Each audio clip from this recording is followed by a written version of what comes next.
Look at your hands. The skin creasing over your knuckles, the light falling across your fingernails. You experience this moment as happening now, a single point moving forward through time, the past already gone, the future not yet arrived. This feels so obvious, so fundamental to being alive, that questioning it seems almost absurd. Of course time flows. Of course the past is fixed and the future is open. Of course, cause precedes effect. But in 1999, in a quiet corner of a physics laboratory, researchers demonstrated something that should not be possible. They sent information backward through time, not in a science fiction sense, not in a theoretical sense, in a measured, peer-reviewed, repeatedly verified sense.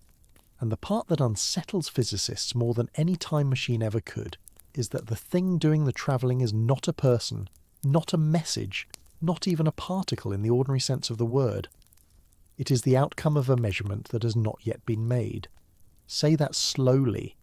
An outcome that does not exist yet can influence the present. The future, which has not happened, is reaching back and shaping now. The number that quantifies this phenomenon has been measured to 8 decimal places. It is not an interpretation. It is not a philosophical position.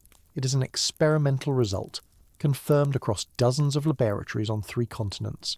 And every single time the experiments are run, the result is the same. What we call the present is not protected from what we call the future. The arrow of time, at least in one very specific and very measurable way, can point both directions. If this sounds like something that should have made headlines, you are right. And yet most people have never heard of it. The reason is not a conspiracy. The reason is that the physics community itself does not quite know what to do with it. The result is too solid to dismiss and too strange to absorb.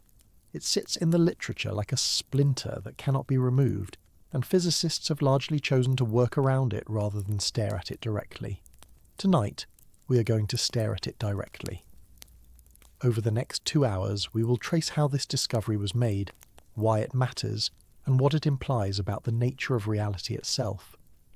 We will meet the researchers who first demonstrated it, and the ones who still do not believe their own data. We will follow the thread back to Einstein, who saw something like this coming and hated it. We will examine the experiments frame by frame, measurement by measurement, until there is nowhere left to hide from what they say. And we will confront what may be the most uncomfortable question physics has ever asked. If the future can influence the past, what exactly is time, and why do we experience it the way we do? If these slow journeys into the strange architecture of reality help you think or rest or simply feel less alone in the vastness, consider tapping that like button and subscribing. It matters more than the algorithm should probably allow. Now let us begin. The story starts with a man named John Wheeler, and it starts not in 1999 but in 1978, in a lecture hall at a physics conference, where Wheeler stood at a chalkboard and drew what looked like a simple diagram. Wheeler was 76 years old that year, one of the most respected physicists alive. He had worked with Niels Bohr on nuclear fission, coined the term black hole, supervised the doctoral theses of Richard Feynman and dozens of others. When John Wheeler spoke, the physics community listened, and what he was about to propose would take 2 decades to test. Picture the diagram. A single photon, a particle of light, enters a laboratory setup from the left. In front of it sits a beam splitter, a piece of partially silvered glass angled at 45 degrees. The photon has 2 choices: reflect off the mirror and travel upward, or pass through the glass and continue straight ahead. Quantum mechanics says it does both. Until you measure which path the photon took, it travels both paths simultaneously, existing in a superposition of the 2 possibilities. Now, Wheeler added something to the diagram. At the end of each path, another mirror bounces the photon inward, so both paths converge at a single point on the right side of the setup. At that convergence point, you have a choice. You can place a second beam splitter, in which case the 2 paths interfere with each other, and the photon behaves like a wave, producing an interference pattern on a detector behind the splitter. Or you can remove the second beam splitter, in which case you simply detect which of the 2 paths the photon took, and it behaves like a particle. This is not controversial. This is standard quantum mechanics, the double-slit experiment dressed in slightly different clothes. The photon, like all quantum objects, seems to be a wave when you measure it as a wave and a particle when you measure it as a particle. The measurement itself seems to determine which kind of thing it is. Uncomfortable, yes, but well established by 1978. Here is what Wheeler did next. He asked, what if you wait until after the photon has already passed the first beam splitter, after it has already decided whether to take one path or both paths, and only then choose whether to insert the second beam splitter or leave it out? Let that settle. The photon is already in the apparatus. It has already encountered the first beam splitter. According to any ordinary notion of time, it has already committed to a behaviour. Either it took one path or it took both. But Wheeler's thought experiment says, make the choice about the second beam splitter later, after the photon has already passed the point of apparent decision. What will happen? Wheeler predicted the answer, and it is this. The photon will behave consistently with whatever you later chose. If you insert the second beam splitter, the photon will interfere with itself as if it had travelled both paths. If you remove the second beam splitter, the photon will be detected in one path or the other, as if it had taken only one path all along. The future choice, which beam splitter arrangement exists at the moment of measurement, will determine the past behaviour of the photon. This is not causality running backward in the ordinary sense. The photon does not send a signal into its own past, but the outcome, what we can say the photon did, is determined by something that had not yet happened when the photon was supposedly doing it. Wheeler called this the delayed choice experiment, and for the next 2 decades it remained a thought experiment, a puzzle physicists argued about in seminar rooms and coffee shops. The technology to actually test it did not exist. You would need to make a decision faster than light could travel from one part of the apparatus to another. You would need to control single photons with extraordinary precision. You would need timing resolutions measured in picoseconds, trillionths of a second. And then, in the 1990s, that technology arrived. The laboratory was at the University of Maryland. The year was 1999. The lead experimenter was a physicist named Yoon-Ho Kim, working with a team that included Marlon Scully, one of the pioneers of quantum optics. The experiment they built was not quite Wheeler's original proposal. It was more elaborate, more subtle, and in some ways more disturbing. It went by the name Delayed Choice Quantum Eraser, and if you want to understand why physicists still argue about it 25 years later, you need to follow the setup carefully.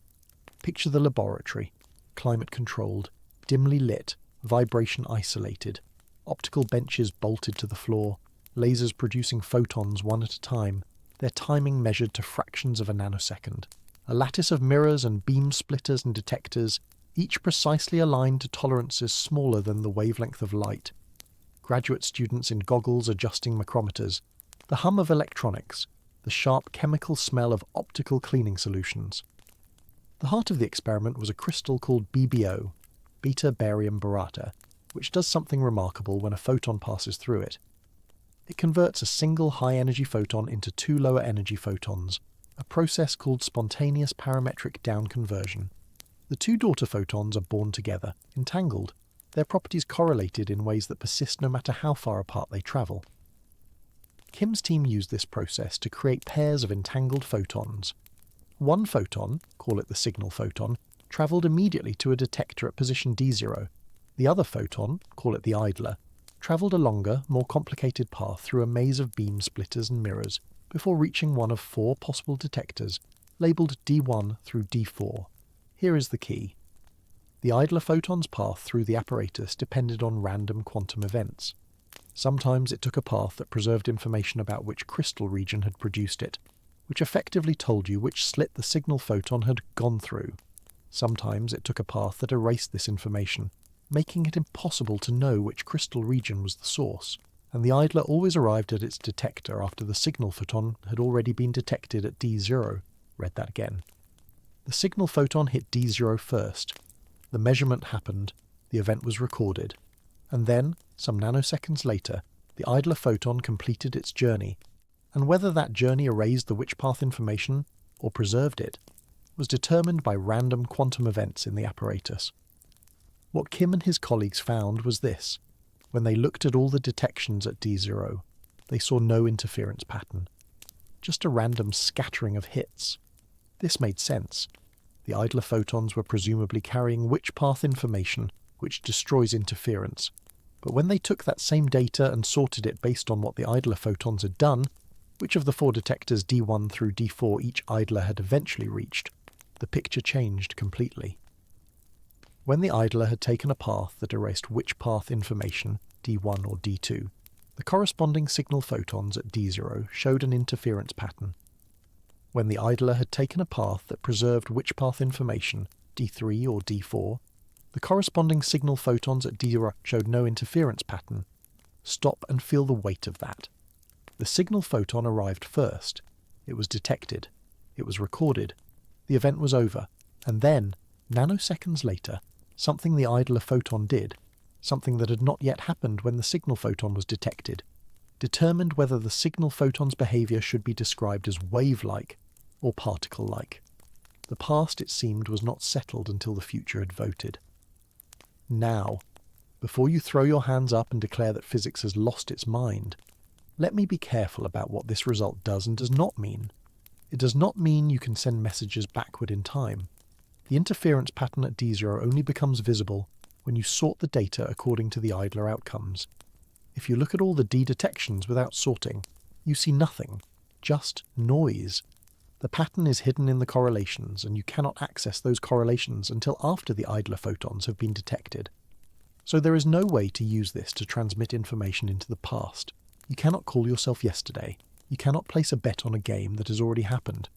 This is important because it means the universe has preserved, just barely, the prohibition on using quantum effects to violate causality in the classical sense. No paradoxes, no killing your grandfather before your father is born. But the result is still profoundly strange, because the prohibition holds by what looks like a conspiracy. The mathematics works out exactly such that the interference pattern is always present but only visible in retrospect. The universe seems to be saying, I will allow the future to influence the past, but I will hide it in a place where you cannot exploit it. Let me try once more to give you a feel for what this means. Imagine you are the signal photon. You enter the apparatus. You hit the BBO crystal.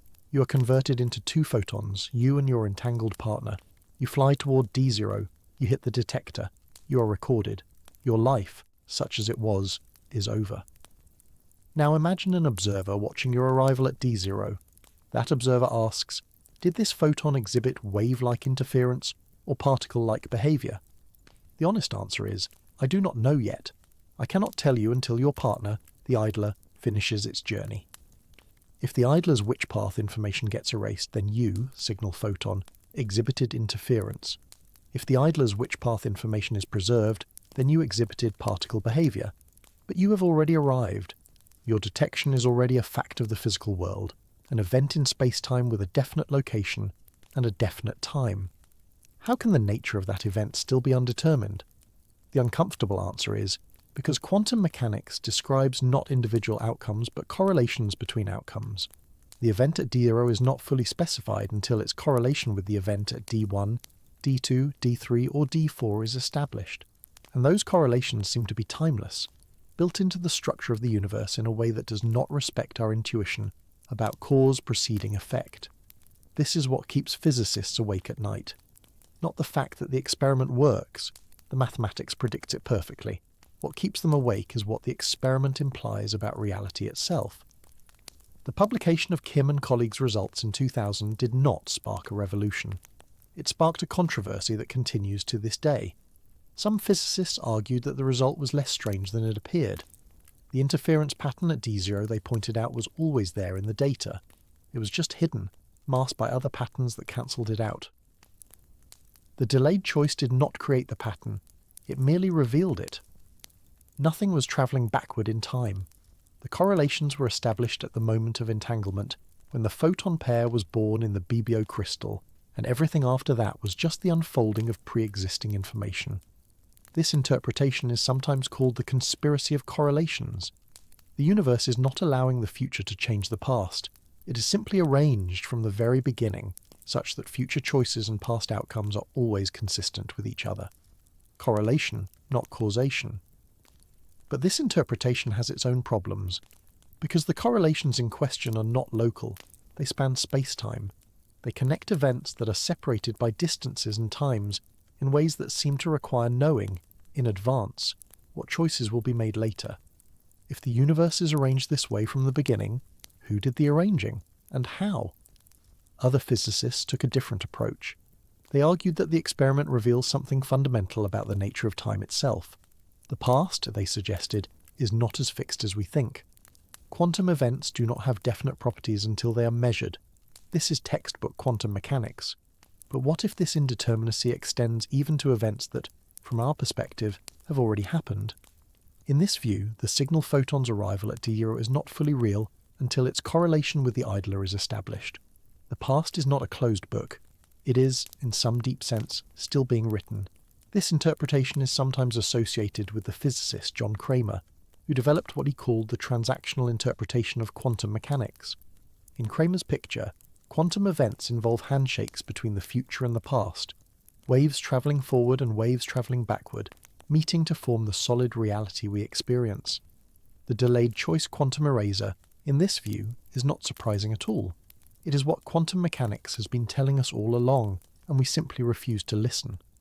But Cramer's interpretation, like all interpretations of quantum mechanics, cannot be tested. It makes the same predictions as standard quantum theory. It is, in the end, a story we tell ourselves about what the mathematics means. And the mathematics itself remains silent on the question of what is really happening. What we are left with is this: an experimental result, repeated dozens of times, confirmed to extraordinary precision, that seems to violate our deepest intuitions about time and causality, but does so in a way that just barely avoids logical contradiction. The future influences the past, but only in a place where we cannot see it. The pattern is there, but we cannot access it without waiting for the future to arrive. The universe, it seems, is playing a game with rules we do not fully understand. Now, if the 1999 experiment were the end of the story, we could perhaps file it away as a curiosity. One more strange corner of quantum mechanics, interesting to specialists but irrelevant to everyday life. But it was not the end of the story. Over the next 2 decades, physicists pushed further, asking harder questions and building more elaborate experiments. In 2007, a team in Vienna, led by the physicist Anton Zeilinger, performed a version of Wheeler's delayed choice experiment with timing so precise that any signal travelling at the speed of light between the choice and the photon's earlier behaviour would have arrived too late. The choice was made, quite literally, after the photon had already done whatever it was going to do, and yet the photon's behaviour was perfectly consistent with the choice that was made later. In 2012, another team, this time in France, used a random number generator driven by quantum fluctuations in the vacuum. Fluctuations that, according to standard physics, are truly random and could not possibly have been predicted in advance. To make the delayed choice, still the results held. Whatever the photon decided at the first beam splitter, it decided in a way that was consistent with a choice that was not merely delayed, but genuinely, certifiably, randomly determined after the fact. In 2017, a group in China extended the experiment over distances of thousands of kilometres, using quantum satellites to distribute entangled photons. The results were the same. The correlations held. The future, or something very much like it, was still reaching back and shaping the past. The precision of these later experiments is difficult to overstate. The timing accuracies are measured in femtoseconds, quadrillionths of a second. The distances are confirmed by multiple independent methods. The random number generators are tested for any hint of predictability and found to be as random as physics allows. Every loophole that critics have proposed has been closed one by one over 2 decades of increasingly sophisticated experimental work, and every time the result is the same. The physicist in you, or the part of your mind that thinks like a physicist, wants there to be an explanation that makes this all go away. Perhaps the measurements are subtly flawed. Perhaps the random number generators are not truly random. Perhaps there is some deeper local hidden variable that we have not discovered, some information encoded in the photons at the moment of their creation that we simply cannot access with current technology. But the experiments have been designed specifically to rule out these possibilities. The random number generators are certified by the laws of quantum mechanics itself, the same laws that produce the paradox. The measurements are performed with detectors separated by distances that would require faster-than-light signals to communicate. The statistics are so strong that the probability of the results being a fluke is smaller than 1 in 10 billion. At some point, the intellectually honest response is to accept that the results are real and to ask what they mean. Let me try a different angle. Let me describe what it would feel like to be a photon in one of these experiments. Not because photons feel anything, but because analogy is sometimes the only tool we have. You are born in the heart of a BBO crystal, a twin, entangled with a partner who will travel a different path than you. Your birth is not a gentle process. It is the violent absorption and re-emission of energy, a transformation that happens in timescales so short that the word happens barely applies. You and your partner come into existence already correlated, already connected in a way that transcends the distance that will soon separate you. You fly toward a detector labelled D0. Your flight is not a journey in the ordinary sense. You do not have a location until you are measured. You are a probability amplitude, a wave of potential spreading outward, interfering with yourself, exploring every possible path simultaneously. This is not a metaphor. This is, as best we can describe it, what the mathematics says you are. And then you hit the detector, the wave collapses. You become an event, a mark in a data file, a count registered by sensitive electronics. Your existence as a spread-out probability ends. You become a fact of the physical world, a definite thing that happened at a definite place and time. But here is the strangeness. You're still correlated with your partner, who has not yet completed their journey. Your partner is still flying through the maze of beam splitters and mirrors, still a wave of possibilities, still undetermined. And the nature of the event that you just became, whether it should be counted in the interference pattern or the no interference pattern, depends on something your partner has not yet done. In what sense were you ever separate from your partner? In what sense did your detection at D0 constitute a finished event, if its character remains entangled with a measurement yet to come? The honest answer is, we do not know. We know the mathematics. We know the correlations. We know that the experiments work. But we do not know what this means for the nature of time, for the nature of causality, for the nature of existence itself. There is a temptation at this point to retreat into philosophy, to say that these are just questions about interpretation, not questions about physics. The mathematics works. The predictions are accurate. Who cares what it means? But physicists do care, because the interpretive questions connect to operational questions. If the future can influence the past, even in this careful, non-communicable way, what else might be true? What does this tell us about the structure of space-time? What does it tell us about the nature of measurement? What does it tell us about the relationship between information and reality? These are not idle speculations. They are research programs. Over the past 2 decades, the delayed choice quantum eraser and its relatives have become test cases for some of the deepest questions in physics.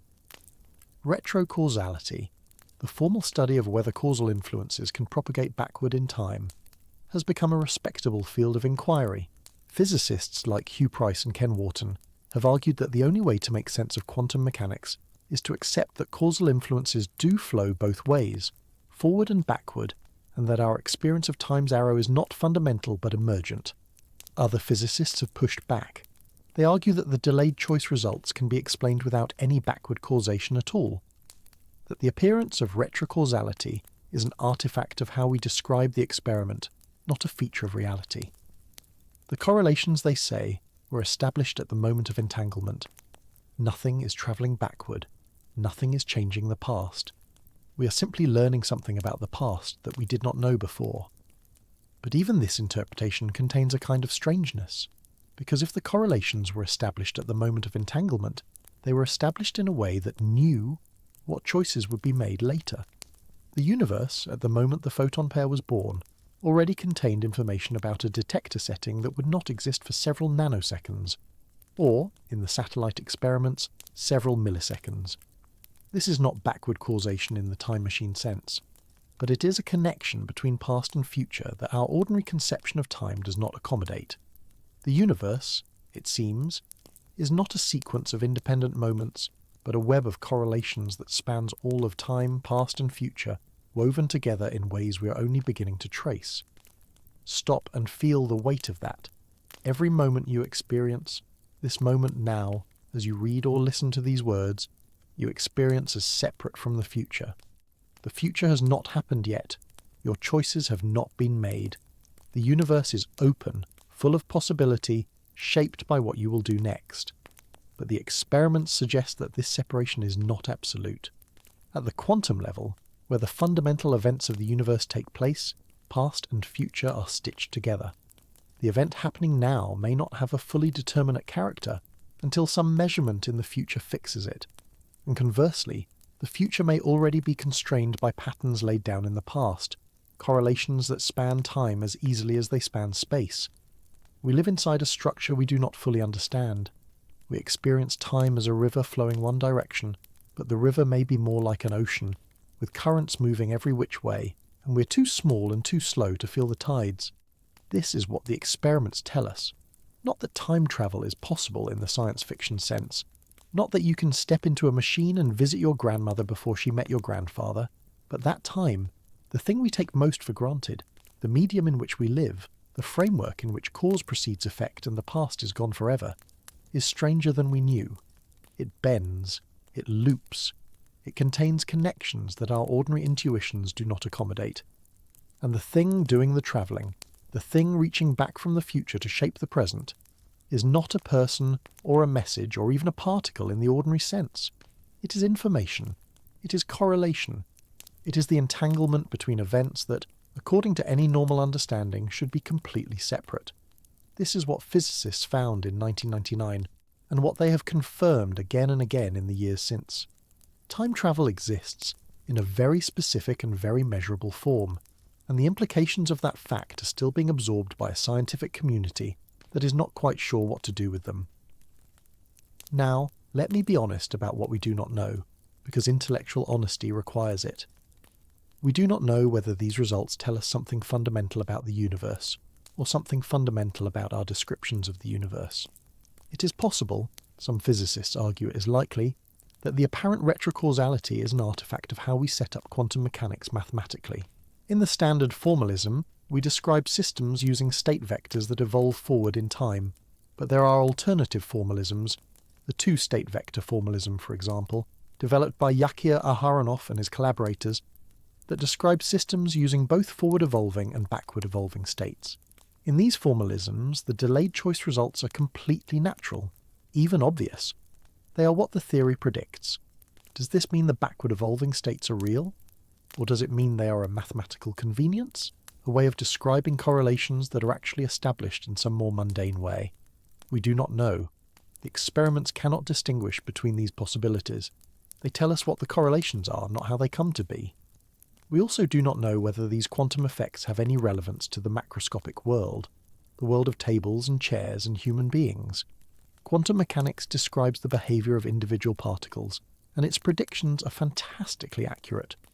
But when you put enough particles together, the quantum effects seem to wash out, averaging into the classical physics we experience every day. The interference patterns vanish. The entanglements become too fragile to sustain. The weirdness disappears. Or does it? Some physicists have argued that the quantum classical transition is not as sharp as we once believed. That entanglement can persist at larger scales than we thought. That the strange correlations between past and future might, in principle, extend beyond individual photons to larger systems, perhaps even to brains, perhaps even to the experience of consciousness itself. This is speculative. It is not established physics, but it is not ruled out either. The experiments on photons are just the beginning. The question of what these results mean for the world we actually live in remains open, and that openness is part of what makes this story worth telling. Let me pull back for a moment and describe what the scientific community looks like right now in the aftermath of 2 decades of these experiments. There is no consensus. There is not even close to a consensus. If you ask 10 quantum physicists what the delayed choice quantum eraser tells us about time, you will get 10 different answers, and at least 3 of them will say it tells us nothing interesting at all, that it is merely a pedagogical puzzle, a warning about how not to interpret quantum mechanics. But the experimental results themselves are not in dispute. The correlations are real. The timing is verified. The random number generators are certified. Whatever the experiments mean, they mean something that has been measured to extraordinary precision, and no one has proposed a mechanism that explains them without invoking some form of connection between past and future. This is the situation. We have a fact, a measured, verified, repeatedly confirmed fact. and we do not know what it means. The physics works, the mathematics is clear, but the interpretation is open, contested, unresolved. And in that unresolved space, something remarkable is hiding. Because if the past is not fully determined until the future is voted, if the correlations between events span time as easily as they span space, then the nature of existence itself is different from what we thought. The past is not a closed book. The future is not an open void. They are in some deep sense aspects of a single structure, a web of correlations that we perceive as time only because we are embedded within it, seeing it from one angle only. This is not mysticism. This is what the experiments suggest. It is physics, hard-won through decades of careful measurement, and it points towards something our intuitions did not prepare us for. The story we are tracing in this documentary began with John Wheeler, standing at a chalkboard in 1978, asking a question that would take 2 decades to answer. We have seen the first answer arrive in 1999, when Kim and colleagues demonstrated that the future can, in a very specific sense, influence the past. We have seen the loopholes closed, one by one, over the following years. We have seen physicists struggle with what these results mean. But we are not done.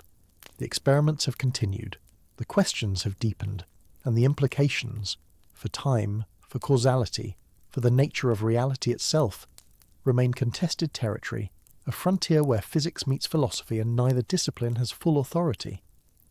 In the sections to come, we will follow this story further.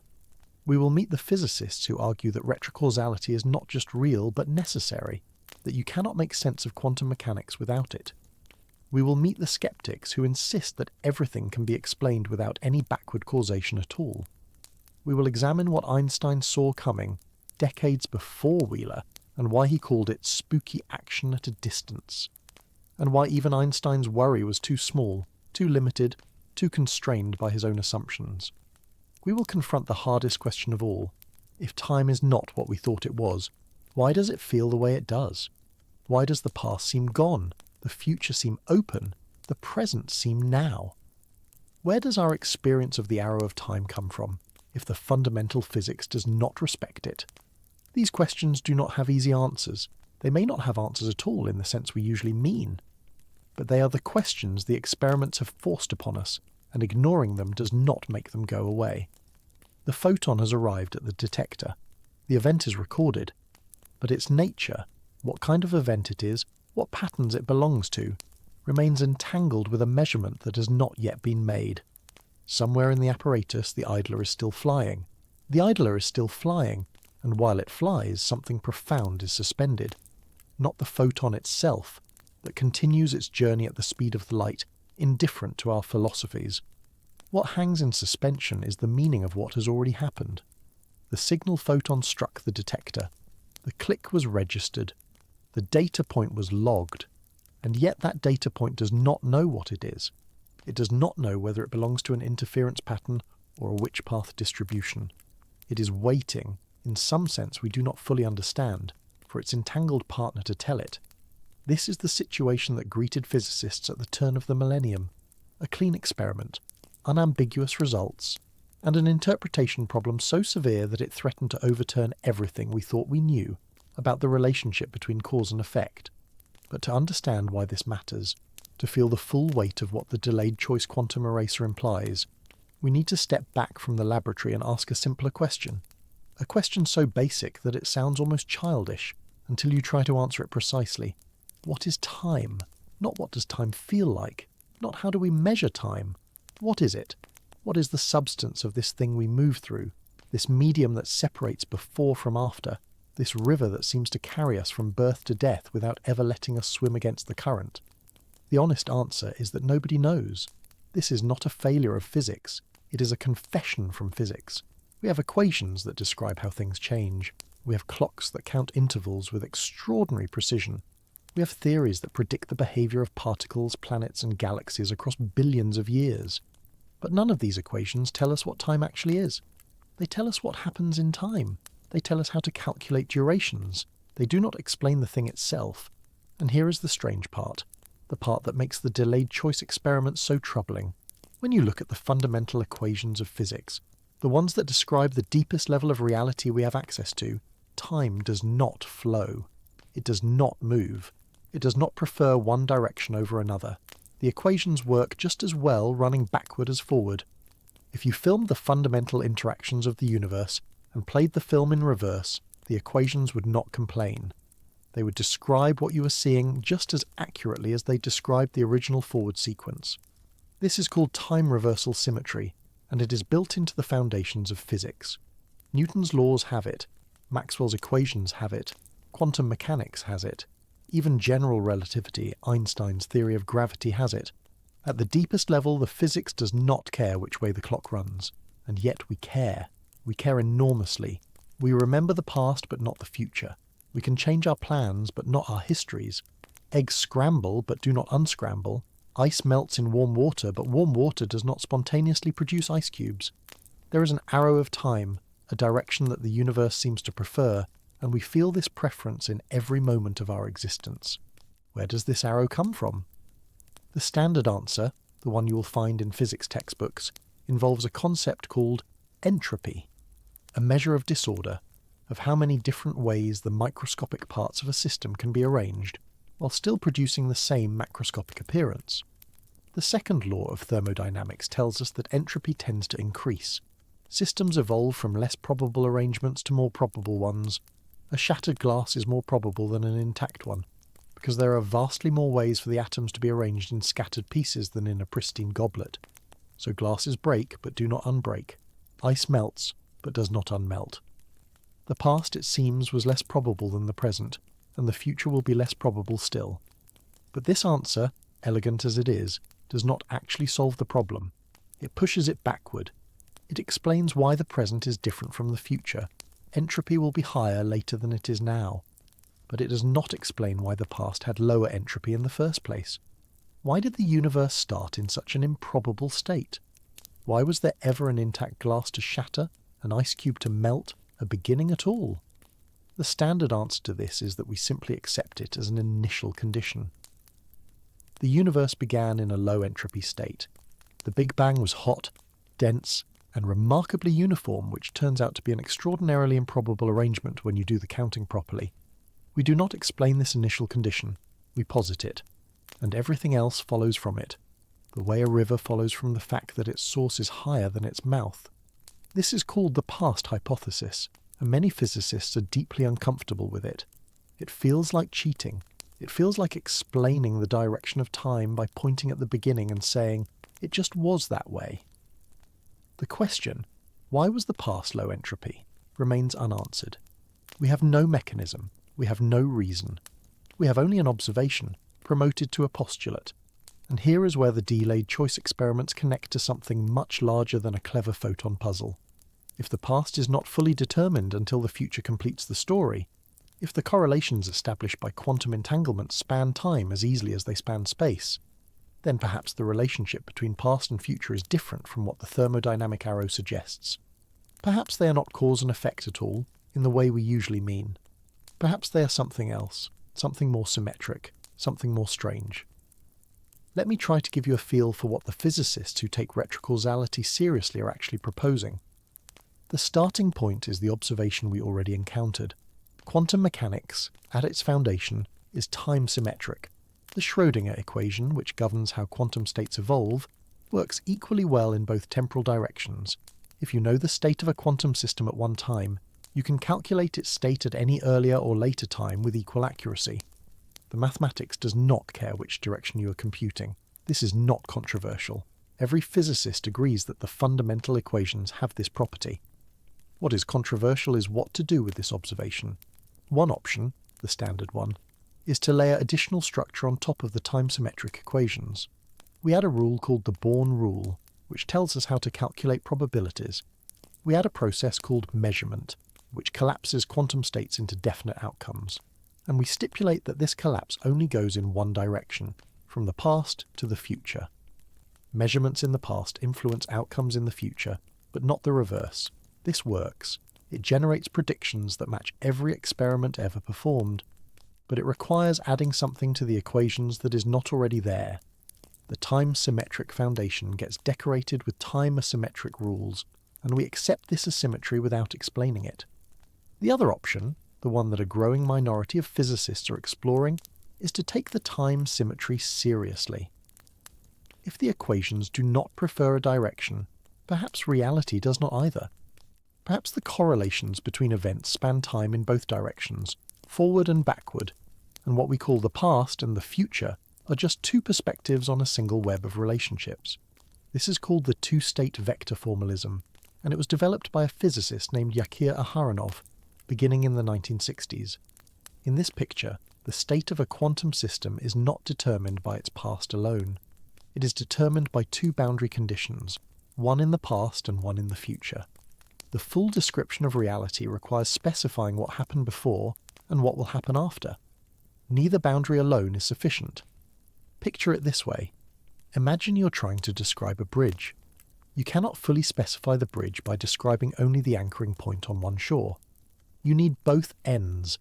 The structure makes sense only when you see how it connects the two sides. In Aharonov's formalism, reality is like that bridge. Events in the middle are constrained by conditions at both temporal ends, not just one.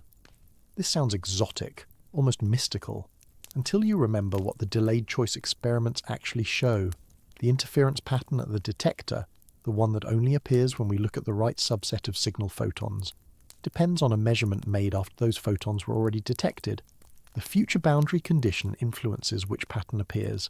This is not philosophy. This is what the data shows. Aharonov and his collaborators have spent decades developing this picture, working out its mathematical structure, showing that it is internally consistent, demonstrating that it reproduces all the standard predictions of quantum mechanics, while offering a different conceptual framework. They have proposed what they call weak measurements, a technique for probing quantum systems without fully collapsing them, and the results of these experiments have been verified by laboratories around the world. But, and this is crucial, the two-state vector formalism does not let you send messages backward in time. It does not let you change the past in any meaningful sense. It does not violate causality as we normally experience it. What it does is reframe the question. It says that the past and the future are both real, both fixed, both determined, just not determined by each other in a one-way flow. They are determined together as a single self-consistent structure. Think of it like this. Imagine a completed jigsaw puzzle sitting on a table. Every piece is in its place, the puzzle is finished. Now, if you point at any single piece and ask, what determines its position, the answer is all the other pieces. The piece above it, the piece below it, the pieces to its left and right. They all constrain each other. The puzzle exists as a whole. In the two-state vector formalism, space-time is like that puzzle. Every event is constrained by every other event, including events in what we call the future. The reason we cannot change the past is not that the past is already determined and the future is open. It is that both are already determined, fixed together in a single self-consistent pattern. We cannot change the past because we also cannot change the future. The whole structure is what it is, and we are embedded within it, experiencing it moment by moment because that is how beings like us, extended in time, processing information, building memories, encounter a block of reality that does not itself move. This is a breathtaking picture. It is also deeply contested. Many physicists reject it, arguing that you do not need to invoke future boundary conditions to explain quantum mechanics. They point to other interpretations, many worlds, Bohmian mechanics, various collapse theories, each of which handles the experimental data in its own way, without requiring backward causation. But here is the thing that makes the debate so interesting. All of these interpretations make the same predictions. You cannot distinguish them by doing experiments. They are empirically equivalent. They agree on every measurable outcome. What they disagree about is the picture behind the equations, the story that makes sense of the mathematics. And the story involving retrocausality, the story where the future constrains the past, is the only one that takes the time symmetry of the equations at face value. Every other interpretation adds something extra, some asymmetry that is not already present in the fundamental physics. Retrocausality is, in a sense, the most parsimonious option. It is what you get if you trust the equations and do not flinch. Let me pause here and let that settle. We are not saying that retrocausality is definitely real. We are saying that the experiments, the delayed choice quantum eraser, the loophole-free Bell tests, the weak measurement protocols, are all consistent with a picture where the future influences the past, and we're saying that this picture is not wild speculation, but a careful, mathematically rigorous framework developed over half a century by serious physicists working within the mainstream of theoretical physics. The implications, if this picture is correct, are difficult to overstate. For one thing, it reframes everything we think we know about free will. If the future is already fixed, if it constrains the present just as much as the past does, then what does it mean to make a choice? When you decide whether to measure the idler photon or erase its witch-path information, that decision is part of the self-consistent whole. It is not free-floating above the pattern. It is a piece of the puzzle, constrained by the other pieces around it. This does not necessarily mean you are a puppet. Your decision is still your decision, in the sense that it emerges from the processes happening inside your brain, which are themselves part of the puzzle. But it does mean that the feeling of openness, the sense that the future is a blank canvas waiting for your brush, might be a kind of illusion, a side effect of being inside the puzzle rather than outside it. For another thing, it changes how we think about what exists. In everyday experience, the past feels solid and the future feels empty. What happened, happened. What will happen is not yet real. But if retrocausality is correct, this distinction is a feature of our perspective, not a feature of reality. The future is just as real as the past. It is just as fixed. It is just as present in some deep metaphysical sense as this moment we are living through right now. This view of time has a name: the block universe. It is the idea that past, present and future are all equally real, that the flow of time is an illusion generated by conscious beings who experience the block moment by moment. The block does not move. We move through it, except move is the wrong word, because movement implies time, and we are talking about the structure of time itself. We do not move through the block. We are the block, experiencing itself from within. Einstein believed something like this.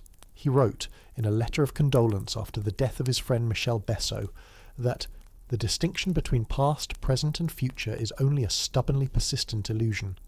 He was not being poetic. He was describing what he believed the physics implied. But Einstein did not know about the delayed choice quantum eraser. He did not know about the loophole-free Bell tests. He did not know that entanglement would turn out to be as robust and as strange as it has proven to be. He worried about spooky action at a distance, the correlations across space that seemed to defy locality. He did not worry enough about the correlations across time. What the experiments of the past 25 years suggest is that Einstein's block universe might be more deeply interconnected than even he imagined. Not just spatial relations, holding the present together, temporal relations, holding the past and future together. A web of correlations that does not care about the direction of time because, at the fundamental level, there is no preferred direction. This is where we stand. A century of physics has brought us to a place where the nature of time, the most basic feature of our experience, the canvas on which everything else is painted, remains mysterious. We have equations that work. We have experiments that confirm those equations to extraordinary precision. But we do not know what the equations are telling us about the nature of reality. Is time a river, flowing from source to sea? Is it a landscape, fixed and eternal, through which we merely seem to travel? Is it something else entirely, something for which we do not yet have words? The experiments do not decide. They constrain. They rule out certain naive pictures. The picture of a fully determined past and a fully open future, for instance, does not survive the delayed choice quantum eraser. But they leave room for multiple interpretations, each with different implications, each painting a different portrait of what it means to exist in time. We are going to follow this story further. In the sections ahead, we will meet the physicists who are pushing hardest on these questions. The ones who argue that retrocausality is not a curiosity but a clue, a hint about what a final theory of physics might look like. We will examine what happens when you try to merge quantum mechanics with gravity, the one force that our current theories do not describe quantum mechanically, and why that merger might require us to give up our ordinary notions of time entirely. We will confront the deepest paradox of all. If time does not flow, why does it feel like it does? But first, we need to return to the laboratory, because while we have been talking about interpretations and implications, the experiments have continued, The techniques have improved, the questions have sharpened, and the results, the cold, hard, measured results, have only become stranger. The year is 2012, and a team in Vienna is about to demonstrate something that will push the mystery even further. They are not content with the delayed choice quantum eraser's simple geometry, with its single point of decision.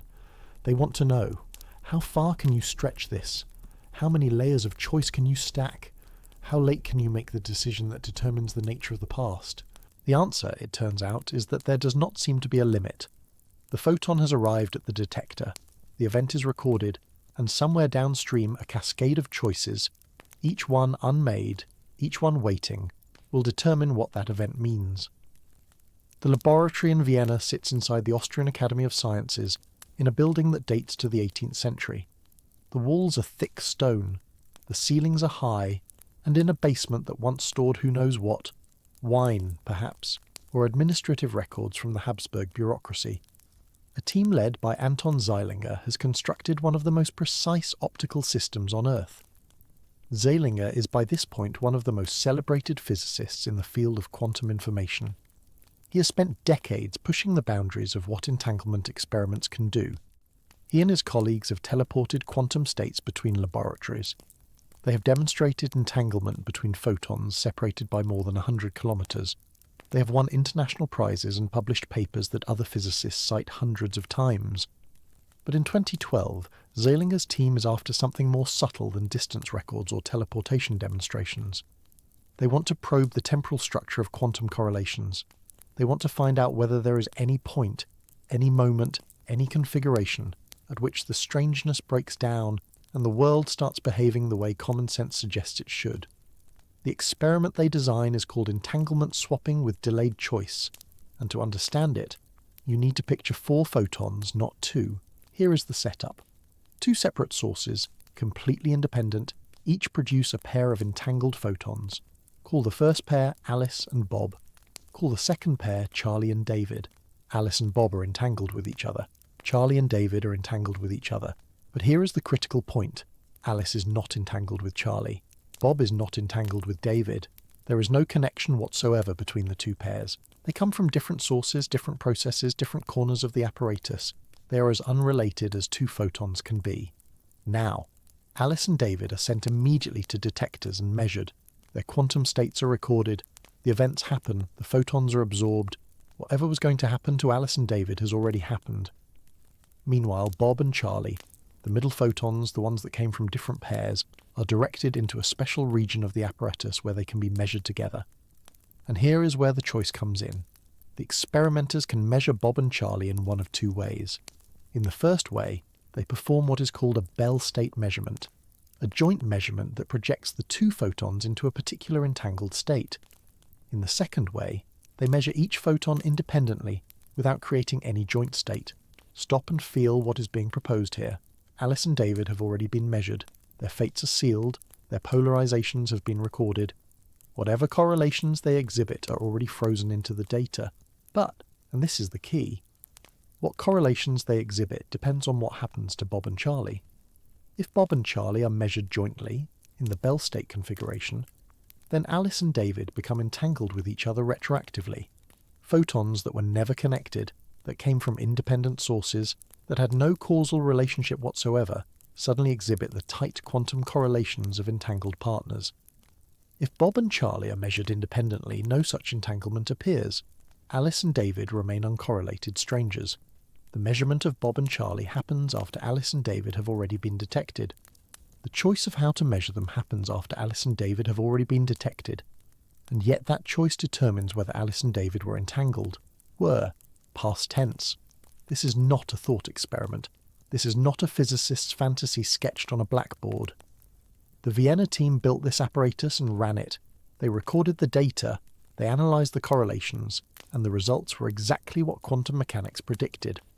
When they chose the joint measurement, Alice and David showed entanglement. When they chose the independent measurement, they did not. And the choice was made after Alice and David had ceased to exist as photons, absorbed into detectors, converted into electrical signals stored in a computer's memory. The past, it seems, waited for the future to decide what it was. Let me try to give you a feel for how strange this is. Imagine you have two people, strangers, who have never met. They live on opposite sides of a city. One morning, each of them wakes up, leaves their home, and walks to a different location. One goes to a coffee shop on the east side. One goes to a park on the west side. They sit. They wait. Nothing happens. Eventually, they go home. Now imagine that 3 days later you make a decision. You flip a coin. Heads, you decide that those two people were actually old friends who had arranged to meet that morning. Tails, you decide they were strangers who happened to be out at the same time. And depending on your coin flip, made 3 days after the morning in question, the facts of that morning change. If heads, they were friends, and their separate wanderings were a coordinated plan that somehow fell apart. If tails, they were strangers, and their separate wanderings were simply coincidence. This is absurd. The past is the past. What happened, happened. Your decision 3 days later cannot reach back and alter whether those two people knew each other. But in the quantum realm, something precisely analogous occurs. The Vienna experiment demonstrates this. The choice made on Bob and Charlie, after Alice and David have been measured, determines whether Alice and David were entangled. An entanglement is not a metaphor. It is a measurable physical relationship with testable statistical signatures. Either the correlations are there, or they are not. And the experiment shows that whether they are there depends on a decision made after the particles in question have been recorded and destroyed. Zeilinger and his colleagues were careful. They randomized the choice of measurement. They closed every loophole they could identify. They repeated the experiment many times, accumulating enough data to rule out statistical flukes. The conclusion was unavoidable. Quantum correlations do not respect our intuitions about temporal order. The past, at the quantum level, is not fixed until the future decides to fix it. Now, you might think there is an escape. You might think, perhaps the past was never really fixed in the first place. Perhaps there are hidden variables, hidden properties, that determined all along how Alice and David would be correlated, and the later measurement simply reveals what was always true. This is the loophole that Bell's theorem and its experimental tests were designed to close, and by 2012, the loopholes were closing fast. 3 years later, in 2015, a team in Delft led by Ronald Hansen would perform what is known as the first loophole-free Bell test, an experiment in which all the major escape routes were blocked simultaneously. The particles were far enough apart that no signal travelling at the speed of light could have coordinated their behaviour. The measurement choices were made by random number generators, fast enough that no hidden variable could have anticipated them. The detectors were efficient enough that no selection bias could have skewed the results. The Delft experiment confirmed, with no room for reasonable doubt, that local hidden variables cannot explain quantum correlations. Whatever is happening, it is not that the particles carried their instructions with them from the start. The correlations are genuinely created, or revealed, or established, depending on your interpretation, by the measurement process itself. And in delayed choice entanglement swapping, that measurement process happens after the particles have already been recorded. Follow this implication carefully. If hidden variables are ruled out, and if the later measurement determines the earlier correlations, then something very strange must be true about the structure of time. Either the future genuinely influences the past, retrocausality in its most literal form, or the past and future are not really separate in the way we imagine. They are aspects of a single structure, a block in which all events simply exist, and what we call causation is merely the pattern of correlations that holds them together. Neither option is comfortable. The first violates every intuition we have about causation and control. The second renders time. The flow from moment to moment, the sense that the future is open and the past is closed, an illusion. The physicists in Vienna did not claim to resolve this. They simply reported what they found. And what they found was that quantum mechanics, confirmed yet again, does not care about our intuitions. It does not care about the direction of time. It does not care about the sequence of events as recorded in human memory or laboratory logs. It obeys its own rules, and those rules allow for correlations that stretch across time as easily as they stretch across space. But even the Vienna experiment was not the end, because physicists, being physicists, immediately began asking, can we push this further? Can we stack more layers of choice? Can we delay the decision even longer? Can we demonstrate that the flexibility of the past extends not just to one level of choice, but to many? The answer, demonstrated in subsequent experiments over the following decade, is yes. Picture an experiment with not 4 photons but many. Picture a cascade of entanglement swapping operations, each one conditional on the outcome of the previous one, each one delayed, each one capable of being chosen in multiple ways. The system becomes a kind of branching tree, with decisions at each node and the correlations at the leaves. The final measured particles depend on the entire pattern of choices made at all the nodes. Now delay all the choices, measure the leaf particles first, record their outcomes. Then, node by node, make the decisions. Each decision locks in a piece of the correlation structure. Each decision reaches back and determines what the earlier measurements mean. Experiments approaching this level of complexity have been performed. The results are consistent with quantum mechanics. There is no point at which the strangeness breaks down. There is no moment at which the past becomes genuinely fixed, immune to later choices. As long as the quantum information remains coherent, as long as decoherence has not destroyed the interference, the correlations remain flexible. This is the phrase to hold on to, as long as the quantum information remains coherent. Because here is where the ordinary world, the world of cups and stones and human beings, differs from the quantum laboratory. In the laboratory, the photons travel through vacuum or carefully controlled optical fibers. They interact with nothing except the precisely engineered components of the apparatus. Their quantum states remain pure, superposed, entangled. But in the ordinary world, particles interact with their environment constantly. They bump into air molecules. They absorb and emit infrared radiation. They entangle with the vast thermodynamic bath of the surrounding universe. This process is called decoherence, and it is fast. For a particle in ordinary conditions, decoherence happens in a tiny fraction of a second. The quantum superposition, the both-at-onceness that allows for interference and entanglement, is destroyed. The particle behaves, for all practical purposes, as if it had a definite state all along. Decoherence is why you have never seen your coffee mug in 2 places at once. It is why you do not experience the superposition of different pasts when you remember yesterday. It is why the quantum flexibility demonstrated in laboratories does not seem to extend to the macroscopic world. But here is the unsettling question. Is decoherence a fundamental process, or is it merely a practical barrier? Does decoherence actually collapse the quantum state into something definite, or does it merely spread the quantum information into the environment, making it impossible for us to access, but not truly destroying it? If decoherence is merely practical, if the quantum information still exists, just dispersed and inaccessible, then the flexibility of the past may never truly end.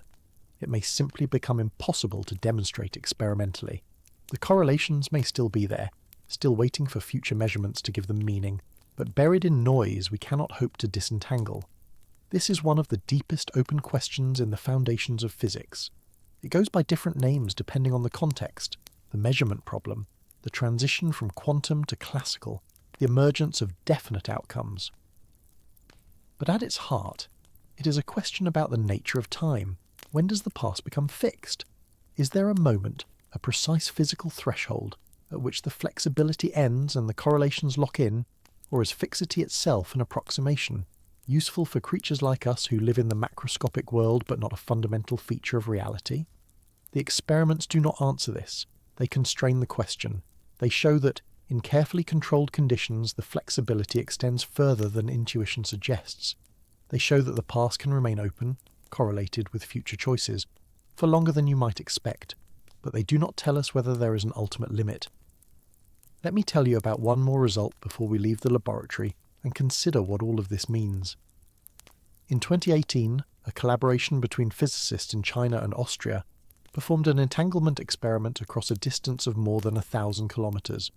The photons were transmitted from a satellite, the Monsieur satellite named after an ancient Chinese philosopher, to ground stations in Delinghe and Lijiang. The satellite flew overhead, emitting entangled photon pairs, and the 2 ground stations received them, separated by the vast emptiness of Western China. The experiment was designed to test Bell inequalities across distances that had never been attempted before. But it also served as a demonstration of how robust quantum correlations are. The photons travelled through the partial vacuum of space, then through the atmosphere.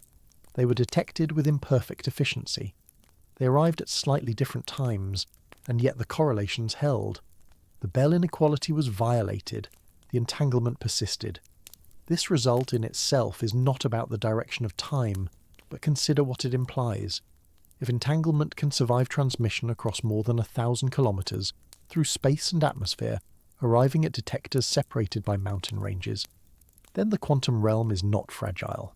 It is not confined to the pristine conditions of a basement laboratory. It operates in the real world, under real conditions at real scales. And if the correlations that seem to stretch across time are as robust as the correlations that stretch across space, and the experiments suggest they are, then we're not dealing with a curiosity. We're dealing with a feature of nature. We're dealing with something that any fundamental theory of physics must accommodate. The physicists who study these questions are not, for the most part, claiming that you will be able to send a message to your past self. They are not claiming that time machines are around the corner. The no-signaling theorems are still in place. The correlations do not carry usable information backward. You cannot know, by looking at Alice, what choice will be made on Bob, even if that choice is in your future and will retroactively determine Alice's properties. But they are claiming, and the evidence supports this claim, that our ordinary picture of time is incomplete. The picture of a fixed past and an open future, with causation flowing strictly from earlier to later, does not survive contact with quantum mechanics. Something else is going on, something deeper, something that will require new concepts and new language to describe. In the next section, we will meet the physicists who are trying to build those concepts.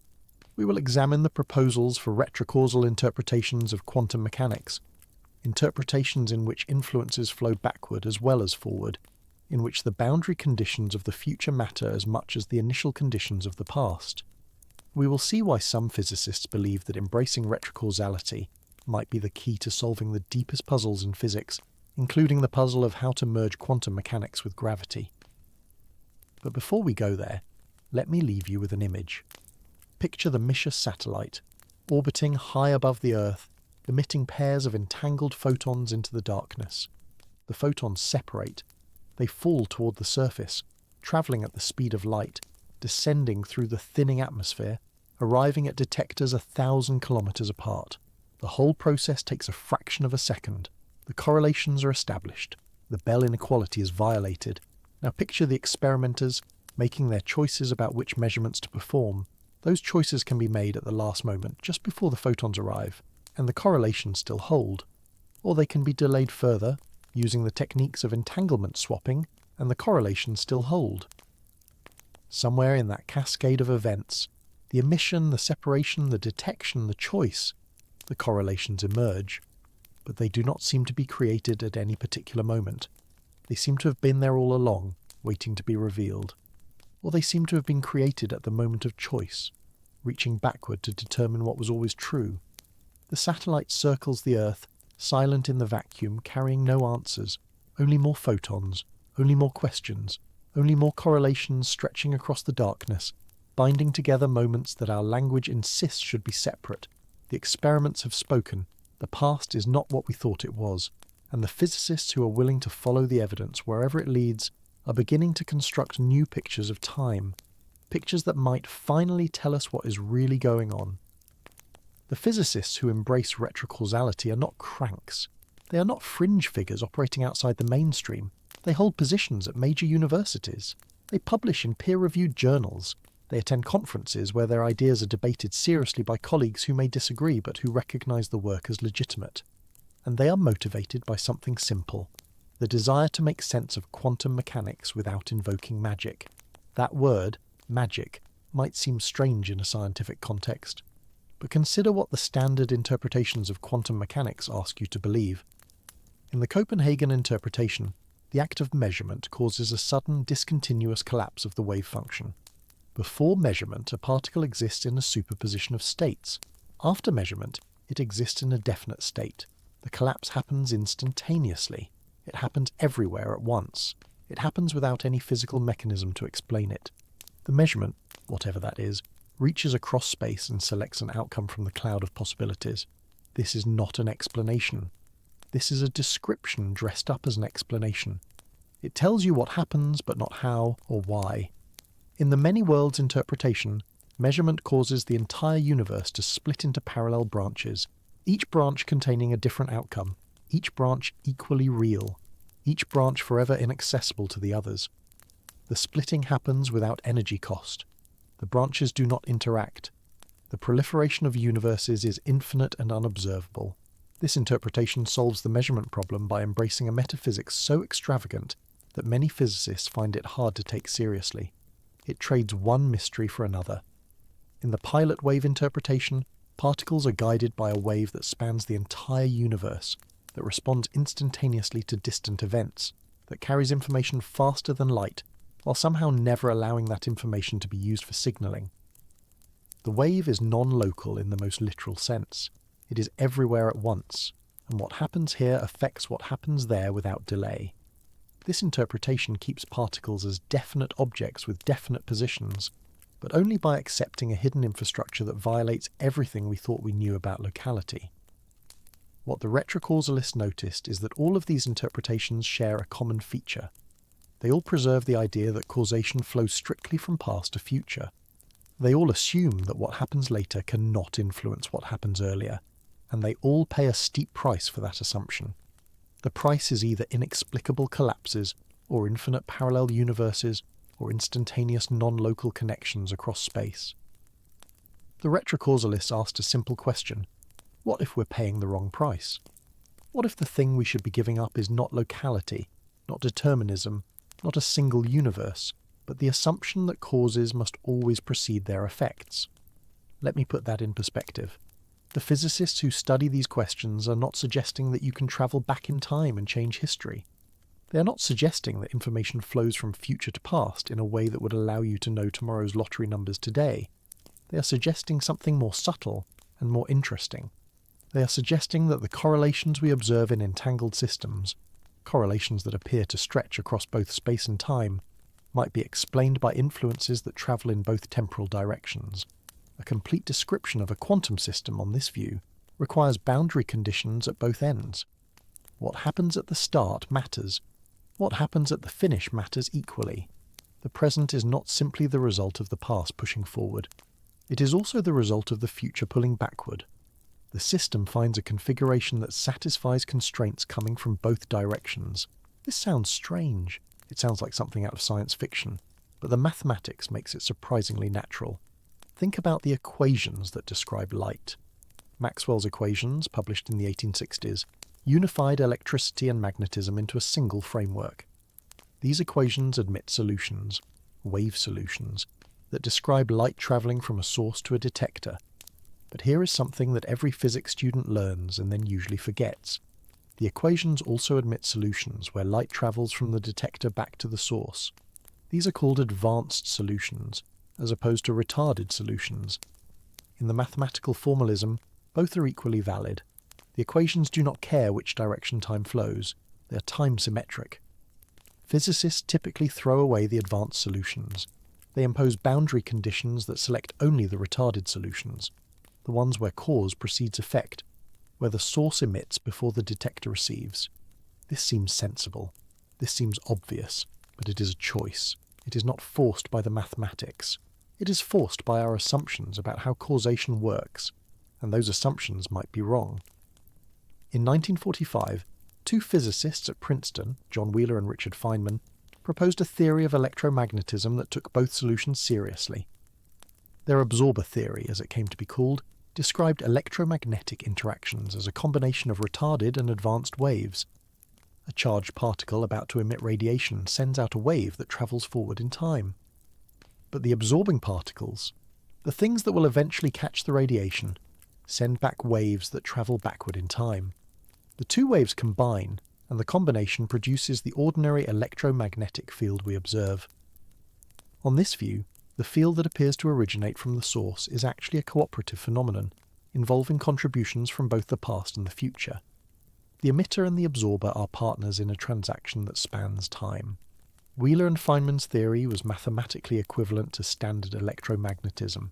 It made the same predictions, it passed the same tests, but it offered a different picture of what was happening, a picture in which the future mattered as much as the past, in which the boundary conditions at both ends of a process contributed to what happened in between. Stop and feel the weight of that. two of the greatest physicists of the 20th century, Wheeler, who coined the term black hole, and Feynman, who won the Nobel Prize for quantum electrodynamics, took seriously the idea that influences might travel backward through time. They did not propose it as speculation.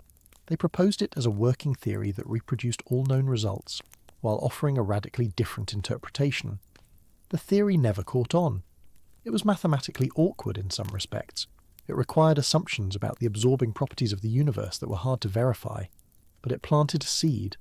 It showed that retrocausality was not nonsense, it was physics. 4 decades later, that seed began to sprout. In 1986, a physicist named John Cramer, working at the University of Washington, proposed what he called the transactional interpretation of quantum mechanics. Cramer had studied the Wheeler-Feynman absorber theory. He had noticed the mathematical parallels between their advanced waves and something that already existed in the quantum formalism, the complex conjugate of the wave function. In standard quantum mechanics, every wave function has a partner, a kind of mirror image that runs backward through the equations. Normally this partner is treated as a mathematical convenience, a tool for calculating probabilities. Cramer suggested that it might be something more.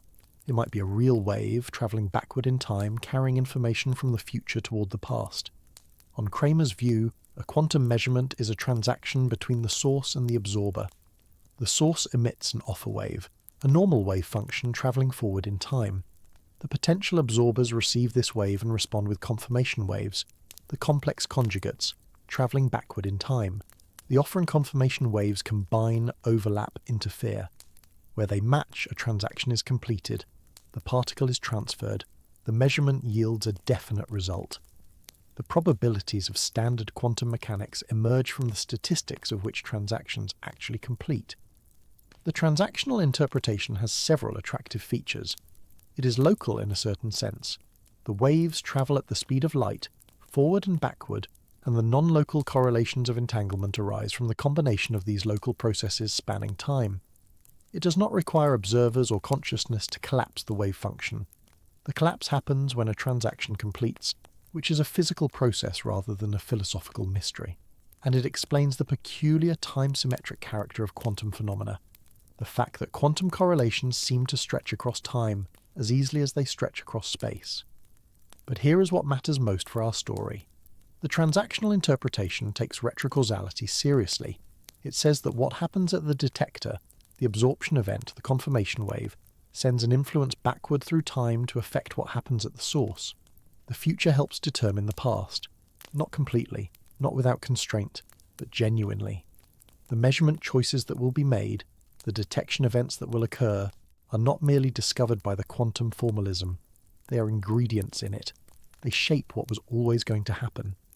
Cramer's interpretation remained somewhat obscure for many years. It was seen as an interesting alternative, one among many, but not a front-runner in the interpretations competition.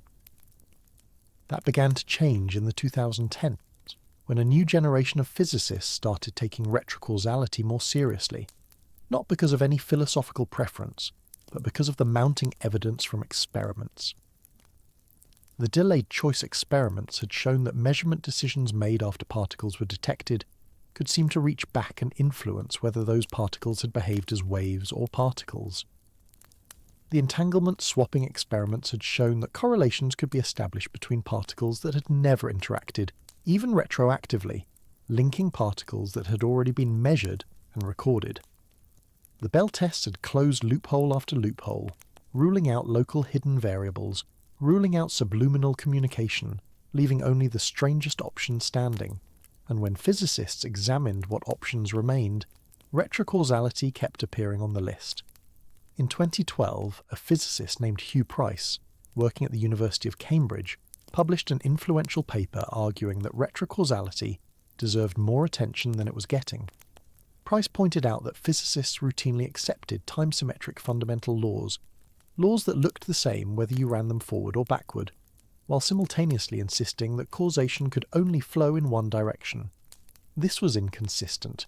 If the laws are symmetric, why should the causal influences be asymmetric? Price suggested that the asymmetry was not fundamental. It was a feature of our perspective, of our position in time, of the boundary conditions we happen to know about. From a truly time-symmetric viewpoint, Influences flowing from future to past would be as natural as influences flowing from past to future. Price was joined by other physicists, Ken Wharton at San Jose State, Rod Sutherland at the University of Sydney, Yakir Aharonov at Tel Aviv University. Each brought a different approach, a different formalism, a different set of assumptions. But they shared a common conviction. The strangest features of quantum mechanics might not be signs of non-locality in space. They might be signs of something even stranger, influences that do not respect the distinction between past and future. Let me try once more to give you a feel for what they are proposing. Imagine a film of a ball rolling across a table. The ball starts at one edge, rolls to the other, and falls off. Now run the film backward. The ball rises onto the table, rolls to the other edge, and comes to rest. The backward film looks odd to us. Balls do not typically jump onto tables from the floor, but the individual motions, frame by frame, obey the same laws of physics. Nothing in Newton's laws forbids the time-reverse sequence. The laws are symmetric. What makes the forward sequence look natural and the backward sequence look strange is not the laws themselves. It is something about the boundary conditions. The initial state of the ball, the configuration of the environment, the way energy tends to spread from concentrated to dispersed. Now imagine a quantum system, an entangled pair of particles stretching across space, correlated in ways that defy explanation. The standard view says, the correlation was established in the past, when the particles interacted at the source, and it persists into the future when the measurements are made. Cause precedes effect. The past determines the future. But this view forces us to accept that the correlation is somehow real before the measurements are made, that the particles carry hidden information about their correlated properties as they travel through space. And Bell's theorem says that kind of hidden information cannot exist, at least not in any local form. The correlation cannot be explained by anything the particles are carrying with them. The retrocausal view offers an alternative. What if the correlation is not established at the source? What if it is established at the measurements, and the influence reaches backward to affect what the source produced? On this view, the future boundary condition, the fact that certain measurements will be made, is just as important as the past boundary condition, the fact that certain particles were emitted. The correlation is not something the particles carry. It is something that emerges from the combined constraints of both ends. The system finds a configuration that satisfies the past boundary conditions and the future boundary conditions simultaneously. This might sound like cheating. It might sound like you're explaining something mysterious by invoking something equally mysterious. But the retrocausalists argue that it is actually more economical. Instead of accepting non-local influences that travel instantaneously across space, you accept local influences that travel in both temporal directions. Instead of accepting that measurement collapses a wave function everywhere at once, you accept that measurement sends an influence backward along the path the particle travelled, affecting what it always was. The strangeness is redistributed. The total amount of weirdness is perhaps not reduced, but it is placed in a different location, in time rather than in space. And here is the crucial point. If you accept retrocausality, some of the deepest puzzles in physics start to look different. Consider the measurement problem. In standard quantum mechanics, the act of measurement is special. It causes collapse. It produces definite outcomes. But what counts as a measurement? When does collapse happen? These questions have no good answers in the standard formalism. The line between quantum and classical, between superposition and definiteness, is drawn by hand rather than derived from principles. Retrocausal interpretations dissolve this problem by denying that collapse is a real event. The wave function does not collapse at measurement. Instead, the combined boundary conditions of past and future constrain what was always going to happen. There is no moment of collapse. There is only a transaction spanning time that selects the outcome from both ends. Consider non-locality. The Bell tests proved that entangled particles exhibit correlations that cannot be explained by any local hidden variable theory. The correlations seem to require influences that travel faster than light or information that does not exist until measurement creates it. Either option is strange. But retrocausality offers a third option. The correlations are explained by influences that travel at the speed of light, or slower, but in both temporal directions. The entangled particles do not need to communicate across space because they are both constrained by a common future boundary condition. The correlations are not transmitted through space. They are built into the structure of time. Consider the arrow of time. Why does time seem to flow from past to future? Why do we remember yesterday but not tomorrow? Why do causes precede effects? The standard answer invokes entropy, the tendency of systems to move from ordered to disordered states. But the retrocausalists suggest that this answer is incomplete. They suggest that the arrow of time is not a fundamental feature of the universe, but an emergent feature of our particular cosmic environment. In a universe with a low entropy past and a high entropy future, influences from the past are more informative than influences from the future, and causation appears to flow in one direction. But the underlying laws are time-symmetric. The underlying reality is time-symmetric. We just happen to live in a corner of space-time where the asymmetry is pronounced. These are not proven theories. They are proposals. They are frameworks under construction. They face objections, some technical, some philosophical. How do you avoid causal loops? How do you prevent information from flowing backward in ways that would violate the laws of thermodynamics?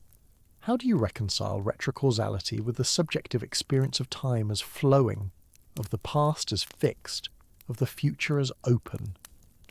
The retrocausalists have answers to these questions, some more convincing than others. The debate is ongoing. The experiments continue, but something has shifted in the physics community. 20 years ago, retrocausality was seen as a curiosity at best, an absurdity at worst. Today, it is taken seriously by a growing number of physicists who have examined the experimental evidence and concluded that the alternatives are no less strange. The Bell violations, the delayed choice results, the entanglement swapping experiments. These are not just puzzles to be filed away. They are clues.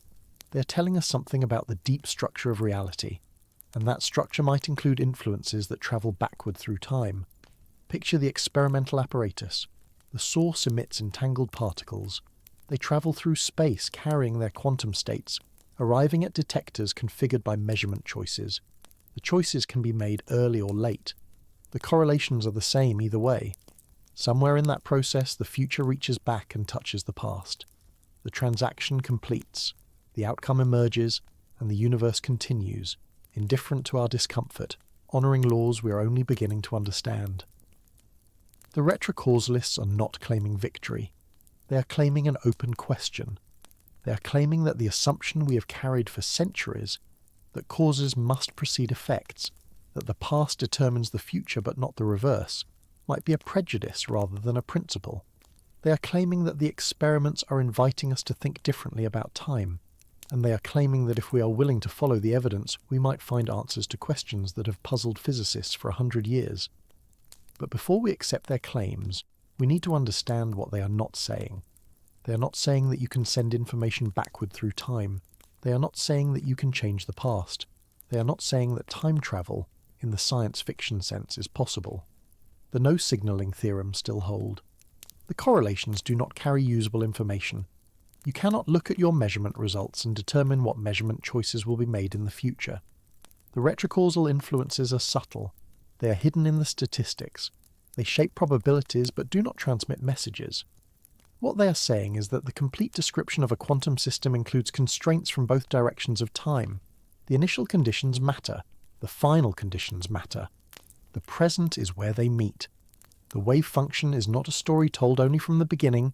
It is a story told from both ends, and we are living in the middle, surrounded by influences we cannot see, shaped by a future we cannot access, constrained by transactions that were completed before we knew they had begun. This is the hardest part of the story to tell, not because it requires technical language or advanced mathematics, but because it requires letting go of something so fundamental to our experience that we rarely even notice we're holding it. The retrocausalists are asking us to reconsider the arrow of time, not to reverse it, not to abolish it, but to understand that it might not be as absolute as we assumed, that the universe might operate on a deeper level where the distinction between before and after is not written into the fundamental laws but emerges from something else, from boundary conditions, from thermodynamics, from the particular history of our cosmos. And if that is true, then the experiments we have been examining are not violations of causality. They are glimpses of a reality where causality itself has a different shape. Let me try to make this concrete. Imagine you are watching a film. The scenes play in sequence. Characters act, consequences follow. Earlier events cause later events. The narrative unfolds in one direction. Now imagine someone tells you that the film was not shot in order. The final scene was filmed first. The opening scene was filmed last. The actors knew how the story would end before they performed the beginning. Does this change anything about the film itself? When you watch it, the causality still flows forward. The events still unfold in sequence. But the creation of the film involved information flowing in both directions through narrative time. The ending constrained the beginning. The beginning set up the ending. The complete story existed in some sense before any single scene was filmed. The retrocausalists are suggesting that the universe might work something like this. Not that there is a cosmic filmmaker with a complete script, but that the mathematical structure of physical law includes constraints from what we call the future, just as it includes constraints from what we call the past. When you solve the equations of quantum mechanics, really solve them, including all the boundary conditions, you find that the solutions can be parameterized by information from both temporal directions. The wave function that describes a quantum system is not just a function of initial conditions. It is a function of the entire experimental context, including the measurements that will eventually be performed. This is not mysticism. This is mathematics. The equations are time-symmetric. The solutions respect that symmetry. We are the ones who impose the asymmetry by treating initial conditions as special and ignoring final conditions. The retrocausalists are simply asking, what if we stopped doing that? What if we took the time symmetry of the equations seriously? What would quantum mechanics look like then? Kramer's transactional interpretation provides one answer. The wave function splits into offer waves and confirmation waves travelling in opposite temporal directions. The interaction between them determines what happens. It is not that the future causes the past in a simple, causal chain sense. It is that the future and the past together constrain the present. The transaction is a handshake across time, and you cannot say which hand reached out first because both reaches are part of the same gesture. Price and Wharton provide another answer, the block universe picture, where all of space-time exists equally, and the distinction between past and future is merely a matter of perspective. In this view, there is no flow of time. There is no moment of now moving forward through events. There is only the four-dimensional structure, and we are world lines threading through it, experiencing what we call the present as whatever section of our world line happens to be activated. The correlations between entangled particles are not strange in this picture. They are simply patterns in the block, correlations that happen to extend across space-like separations. The question of whether the influence goes forward or backward does not arise because the entire block exists timelessly. These are not the same interpretation. They differ in their details, their mathematical formalism, their philosophical implications. But they share a common commitment, taking the time symmetry of the fundamental laws seriously, and accepting that our experience of time as flowing might not be reflected in the deeper structure of reality. Stop and feel the weight of that. The time you experience, the past receding, the future approaching, the present moment sliding forward through the days, might be a kind of illusion, not false, exactly, but not fundamental. An emergent phenomenon arising from the thermodynamic arrow, from the low entropy boundary condition at the Big Bang, from the particular way our memories are constructed and our brains process information. Strip away all of that, drill down to the bedrock of physical law, and you might find a reality where time does not flow at all, where past and future are directions like left and right, and the distinction between cause and effect is a matter of convention rather than metaphysics. This is hard to accept. It contradicts everything we feel. We feel the past as gone. We feel the future as open. We feel ourselves as agents, making choices, causing effects. How can all of that be illusion? The physicists have an answer, though it may not be comforting. The experience of free will, of choice, of the future as open, these experiences are real in the sense that they accurately describe how we process information. We do not have access to the future. We do make decisions without knowing their outcomes. We do experience consequences as following actions. All of that is true, phenomenologically. But it does not tell us anything about the fundamental structure of reality. Just as the experience of solid matter does not tell us that atoms are solid, they are mostly empty space. The experience of flowing time does not tell us that time fundamentally flows. The block universe is static. It does not change, it does not flow, it simply is, in all its four-dimensional extent. And within it, we are world lines experiencing time, because that is what it means to be a temporally extended pattern of matter and information moving along the time axis. The experience is real. The underlying metaphysics is different from what the experience suggests. But here is where the story becomes genuinely disturbing. If the block universe is static, if the future already exists, if the correlations between entangled particles are simply patterns extending across the block, then in what sense do we have agency? In what sense do our choices matter? The delayed choice experiment seems to show that measurement choices made later can affect outcomes produced earlier. But if both the choices and the outcomes are fixed in the block, then the correlation is just part of the pattern. It is not that the future choice causes the past outcome. It is that both the choice and the outcome are constrained by the same underlying transaction, the same block universe consistency condition. Neither causes the other. Both are caused, if that word even applies, by the structure of the block itself. This is called fatalism, and physicists generally insist that the block universe does not imply fatalism. Your choices are still your choices. They are not predetermined in the sense of being caused by earlier events. They are part of the pattern, but they are not forced by anything external to you. The block includes your deliberation, your weighing of options, your eventual decision. All of that is there. It is not that you have no choice. It is that your choice is part of the block, not an exception to it. But this distinction, while logically coherent, does not feel satisfying. If the future already exists, if the measurement choice at time t+1 is already there in the block, then in what sense is the outcome at time t waiting to be determined? The answer seems to be, it is not waiting. It is also already there. The entire block exists. The correlation between the two times is just a feature of the block. There is no moment of determination, no collapse of possibility into actuality, because there are no possibilities. There is only actuality, spread across all of space-time. This is what the retrocausalists are really saying. Not that you can change the past, not that signals can travel backward, but that the distinction between past and future, between cause and effect, between the fixed and the open, might not be fundamental.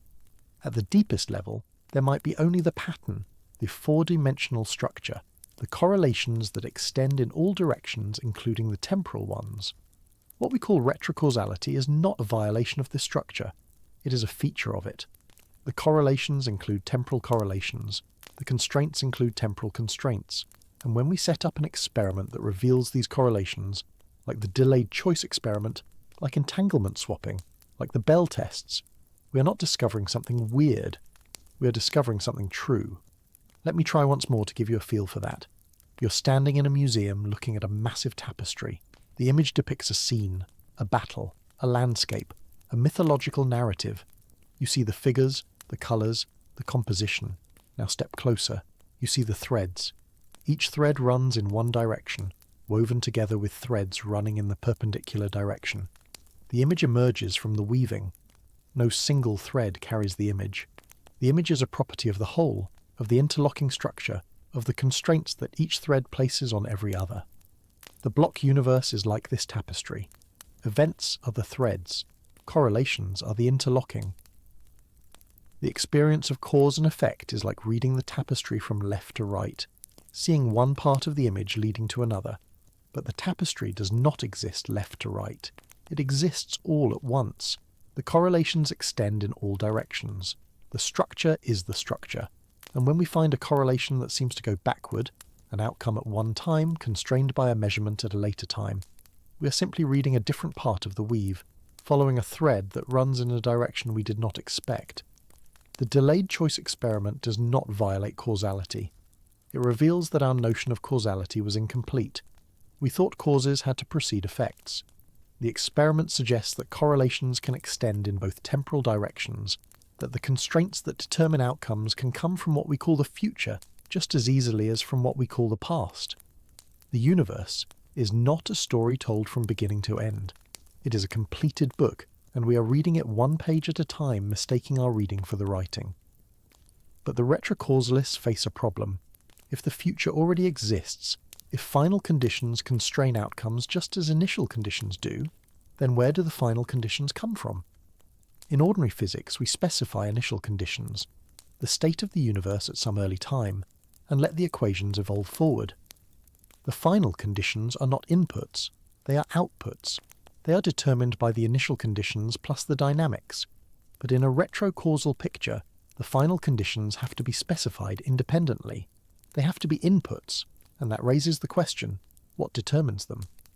One answer is that they are simply brute facts. Just as the initial conditions of the universe are not explained by anything deeper, they're just what they are. The final conditions might also be brute facts. The universe has boundary conditions at both ends of time, and both sets of conditions constrain what happens in between. This is logically coherent but perhaps unsatisfying. It feels like doubling the mystery rather than solving it. Another answer comes from cosmology. The universe began in a low-entropy state, the smooth, hot plasma of the early cosmos.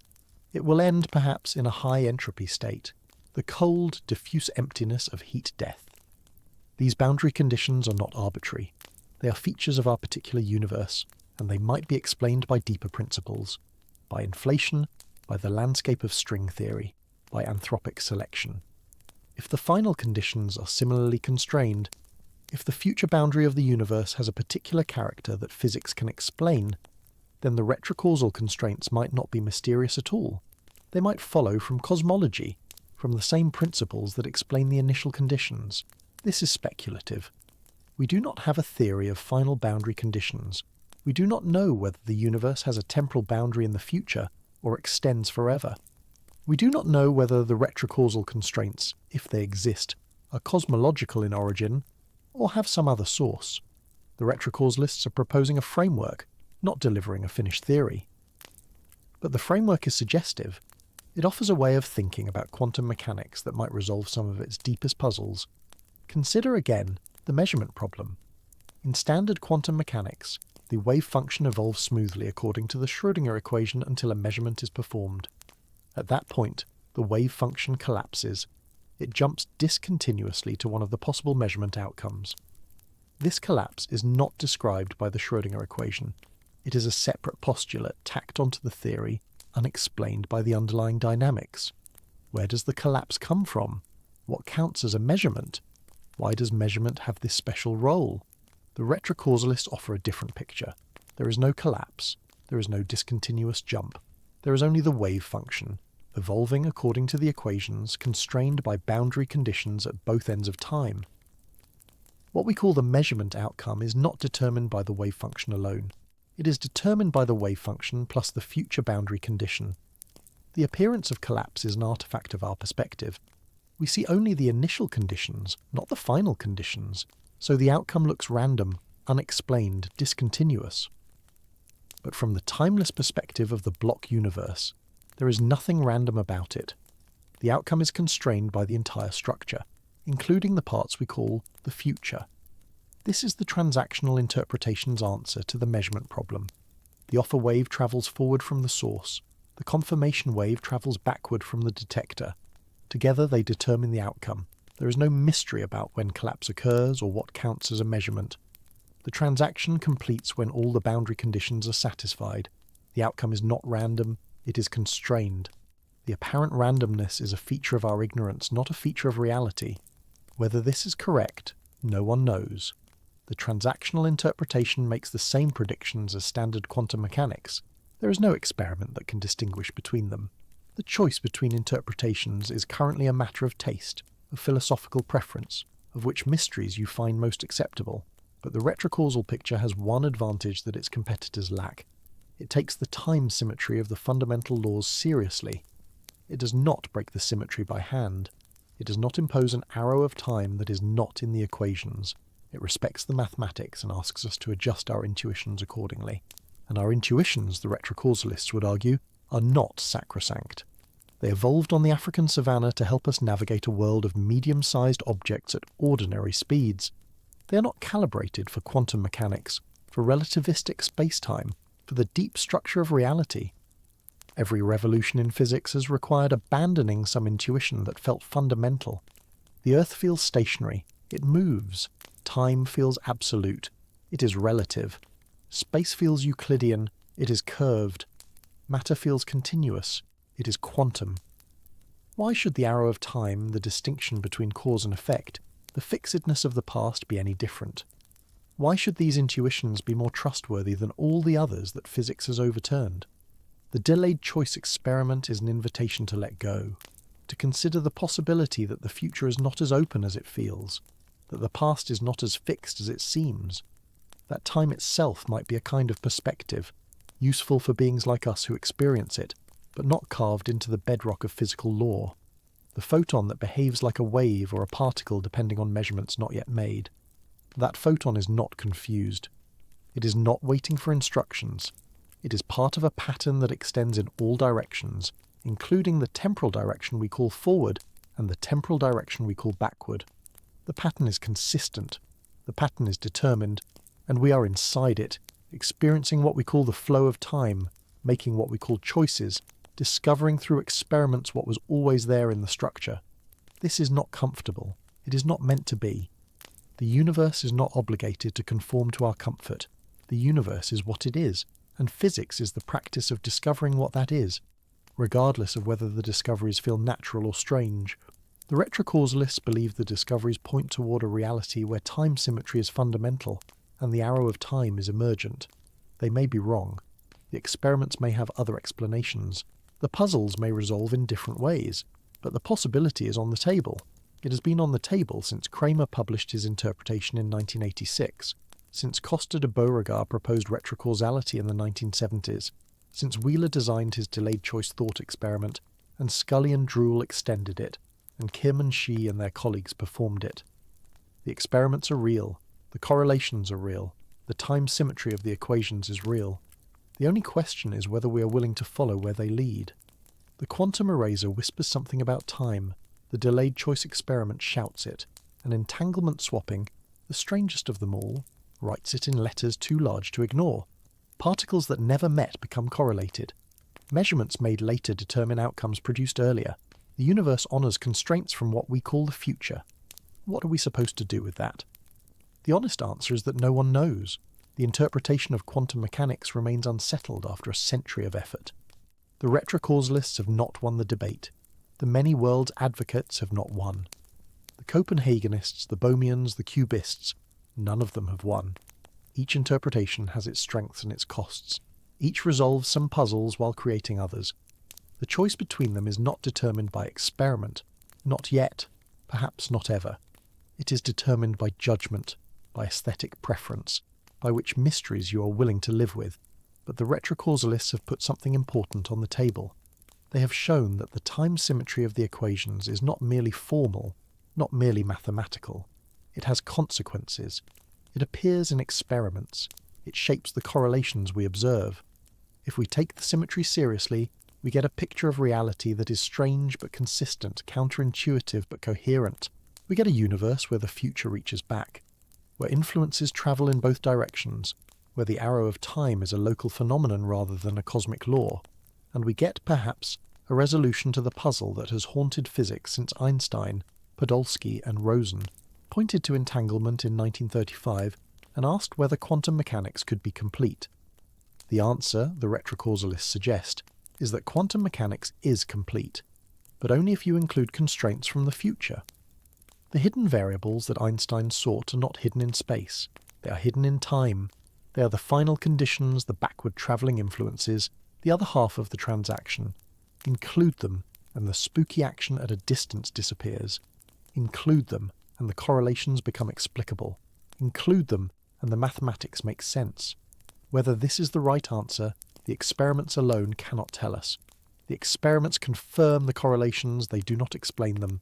The explanation is interpretive, philosophical, a matter of how we choose to understand what the mathematics is describing. But the retrocausal explanation is there. It is serious. It is being developed by serious physicists at serious institutions, and it rests on a simple, powerful idea that the universe treats time symmetrically, even if we do not. The photon travels through the interferometer. Its path is determined by the boundary conditions at both ends of the experiment. It does not know whether you will insert the second beam splitter, because there is no moment at which the question arises. The entire experiment is the context. The entire space-time region is the transaction. The outcome is what it is, constrained by everything that shapes it, including the things that happen later. You cannot send a signal backward through time. The no-signaling theorems prove that. The correlations do not carry usable information. You cannot change the past. The consistency conditions prevent that. The block is what it is, and it does not allow contradictions. But you can discover something about the past that you did not know.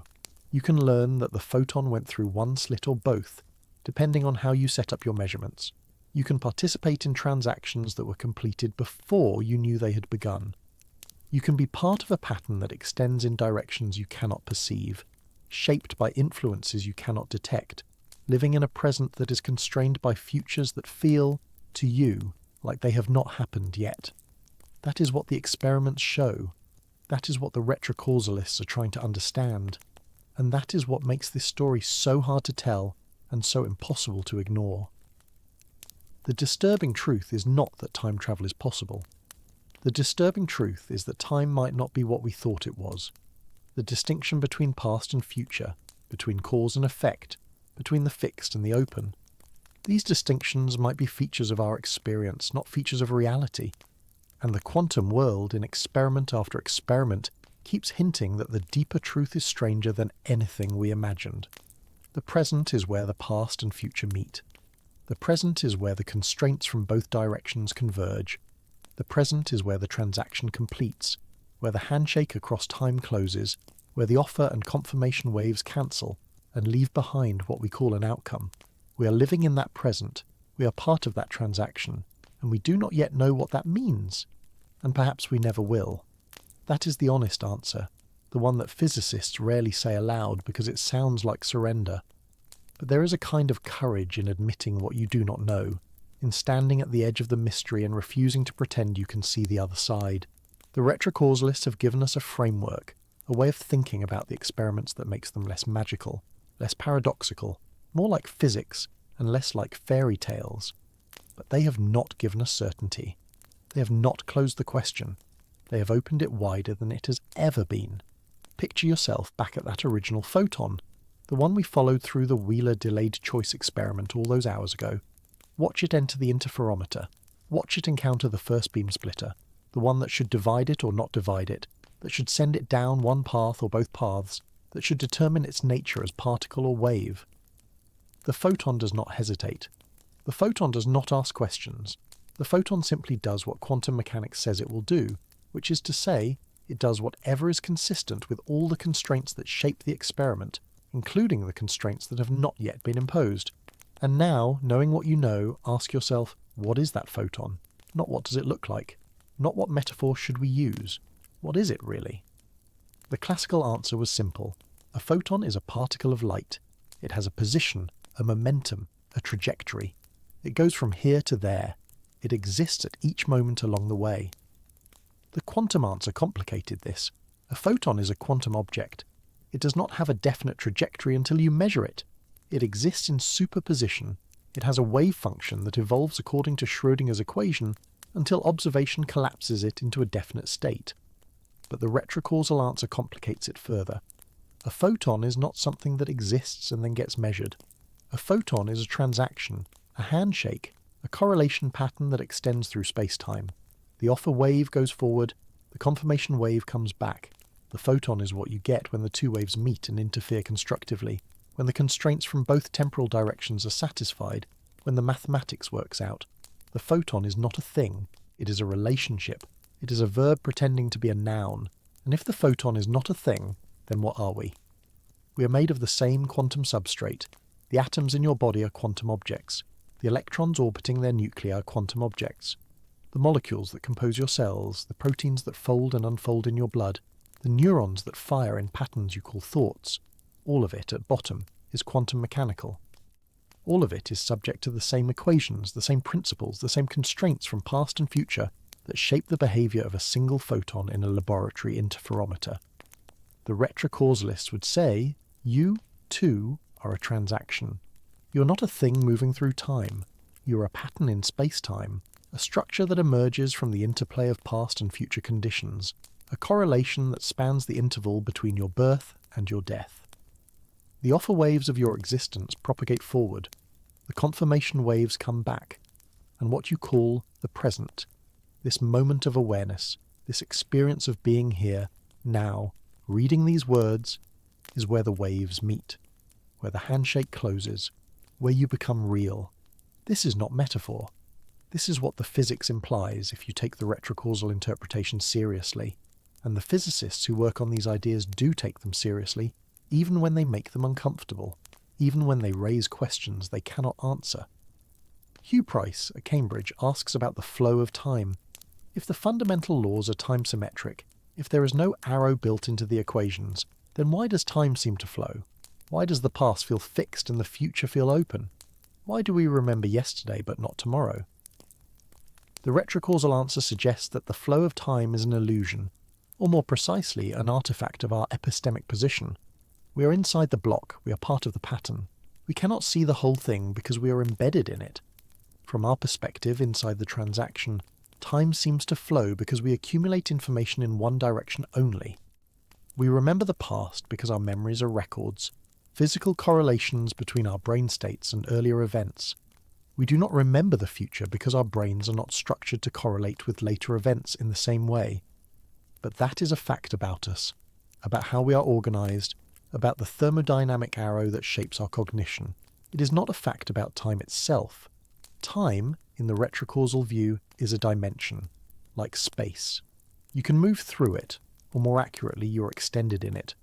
The difference is that you experience extension in space as simultaneous. Your feet and your head exist at the same time, just in different places, while you experience extension in time as sequential, as duration, as becoming. But that difference is not fundamental. It is phenomenological. It is how it feels to be a complex thermodynamic system embedded in a time-symmetric universe. Stop and let that settle for a moment. If the retrocausalists are right, you are not travelling through time. You are not moving from past to future. You are already extended through time, spread out across the years and decades of your existence like a sculpture extended through space. What you call the present is just the part of that extension that is currently accessible to your consciousness. What you call the future is the part of the sculpture that you have not yet reached, not yet experienced, not yet remembered in the direction that brains remember. But it is already there. It has to be there. If the block universe is real, it has to be there. If the constraints from both temporal directions shape the present, your future is not open. Your future is the other side of the transaction that is your life. This is the disturbing truth. Not time travel, not sending signals backward, not changing the past or visiting the future. The disturbing truth is that the distinction between past, present, and future might be a feature of consciousness, not a feature of reality. The disturbing truth is that you are already complete, already whole, already extended through the dimension you cannot see. The disturbing truth is that the future is reaching back to shape you right now in ways you cannot detect, through channels you cannot close, and that this reaching back is not science fiction. It is physics. It is built into the equations. It is what the experiments have been showing us since 1999, since 1982, since 1935 when Einstein first pointed at entanglement and called it spooky. The spookiness was never action at a distance. The spookiness was the symmetric treatment of time. The spookiness was the offer and confirmation waves propagating in opposite temporal directions and meeting in a handshake that creates the reality we see. The spookiness was the boundary conditions at both ends of the experiment constraining what happens in the middle, what happens now, what happens to you as you listen to these words. And the greatest spookiness of all is that we are only beginning to understand what this means. Consider the question of free will. This is not a physics question, strictly speaking. It is a philosophy question, a psychology question, a question about the nature of agency and choice and responsibility. But the retrocausal interpretation has implications for it that cannot be ignored. If the future constrains the present, then the choices you make are shaped by outcomes that have not yet occurred. Your decision to turn left or right, to speak or stay silent, to act or refrain from acting, these decisions are part of a pattern that extends forward in time, a pattern that is already consistent, already determined by the boundary conditions at both ends. You cannot choose differently because there is no moment of choosing that is free from the constraints. The choice is part of the transaction. The choice is shaped by the whole experiment, not just by the initial conditions in your brain at the moment of decision. This sounds like fatalism. It sounds like determinism stripped of even the comfort of causation, because now the determination comes from both directions. It sounds like the death of agency, the end of meaning, the collapse of everything we believe about being conscious actors in an open world. But the retrocausalists argue otherwise. They point out that the constraints from the future do not feel like constraints. They feel like nothing at all. You make your choices. You experience the deliberation, the weighing of options, the moment of commitment. The fact that these choices are consistent with future boundary conditions does not remove the experience. It does not make the choice feel less real or less yours. And perhaps, this is more speculative, the experience of choosing is itself part of the transaction. Perhaps consciousness is the process by which the two temporal directions meet, by which the offer wave and the confirmation wave interfere, by which the handshake closes. Perhaps what we call free will is the subjective experience of being a node in the network, a point where constraints from past and future converge and produce an outcome. The outcome feels chosen because you are the choosing. You are the point of convergence. You are where the transaction happens. This is not an answer. It is a different way of framing the question. But it suggests that free will and retrocausality are not incompatible. It suggests that you can be shaped by the future and still experience agency, still experience meaning, still experience the weight of your choices in a way that matters to you. And perhaps that is enough. Perhaps that is all we can ask of a physics that has already exceeded our conceptual capacities many times over. The experiments continue. In laboratories around the world, physicists are refining the delayed choice protocols, testing the entanglement correlations with greater and greater precision, looking for any deviation from quantum mechanics that might point toward a deeper theory. So far, quantum mechanics has won every battle. Every prediction has been confirmed. Every classical intuition has been overturned. And the retrocausal interpretation sits there, waiting, offering its strange comfort, that the universe makes sense, that the correlations are explicable, that the magic is math in disguise. But the sense it makes is a sense that challenges our deepest assumptions about time, about causation, about what it means to exist in a world that treats temporal directions as fundamentally equivalent. You began this journey thinking about time travel. You imagined machines and wormholes and paradoxes, the science fiction tropes that populate our imagination when we contemplate moving through time. What you found instead was subtler and more unsettling. You found that something is already travelling backward through time. Not matter, not information, but influence, correlation, constraint. You found that your past is shaped by your future in ways the experiments can demonstrate but cannot quite explain. You found that the present is not a moment sliding along the timeline, but a meeting point, a place where the two directions of time converge and produce what we call reality. And you found that we are only at the beginning of understanding what this means. The physicists will continue their work. The experiments will grow more sophisticated. The interpretations will be refined, debated, perhaps eventually resolved or perhaps forever contested. But whatever the future of physics holds, it will have to reckon with what the experiments have already shown, that the quantum world does not obey the causal intuitions we developed on the African savannah. That entanglement is real and faster than light and local all at once, that the arrow of time is an arrow we drew ourselves on a map that does not need it. The universe is stranger than we thought. It was always stranger than we thought. The difference is that now we have experimental proof. Now we have the violation of Bell inequalities, the delayed choice quantum eraser, the entanglement across time, the correlation patterns that no classical physics can explain. Now we have the retrocausal interpretation sitting there, serious and strange, offering an explanation that works mathematically and baffles intuitively. And now we have to decide what to do with that knowledge. Perhaps nothing. Perhaps you will finish this journey, close your eyes, and return to the ordinary world where time flows in one direction, where causes precede effects, where the future is open and the past is fixed. Perhaps you will live your life as if the retrocausalist had never spoken, as if the experiments had never been done, as if the photon makes up its mind when it hits the beam splitter and never looks back. That is a reasonable choice. The ordinary world still works. The illusions, if they are illusions, are functional. The approximation is good enough for buying groceries and raising children and growing old in the way that humans grow old. You do not need to understand the quantum foundations of reality to live a human life. Most of the humans who have ever lived knew nothing of quantum mechanics, and they managed to be born and love and suffer and die and mean something to someone.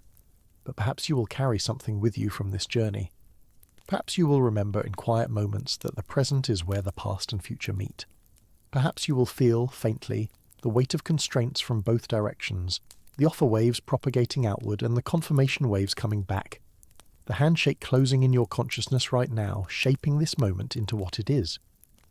Perhaps you will think about the photon entering the interferometer, uncertain of its path, uncertain of its nature, uncertain of everything, except that it will complete the experiment in a way that satisfies all the constraints. Perhaps you will see something of yourself in that photon, a quantum object embedded in a larger pattern, extended through a dimension you cannot perceive, shaped by boundary conditions at both ends of your existence.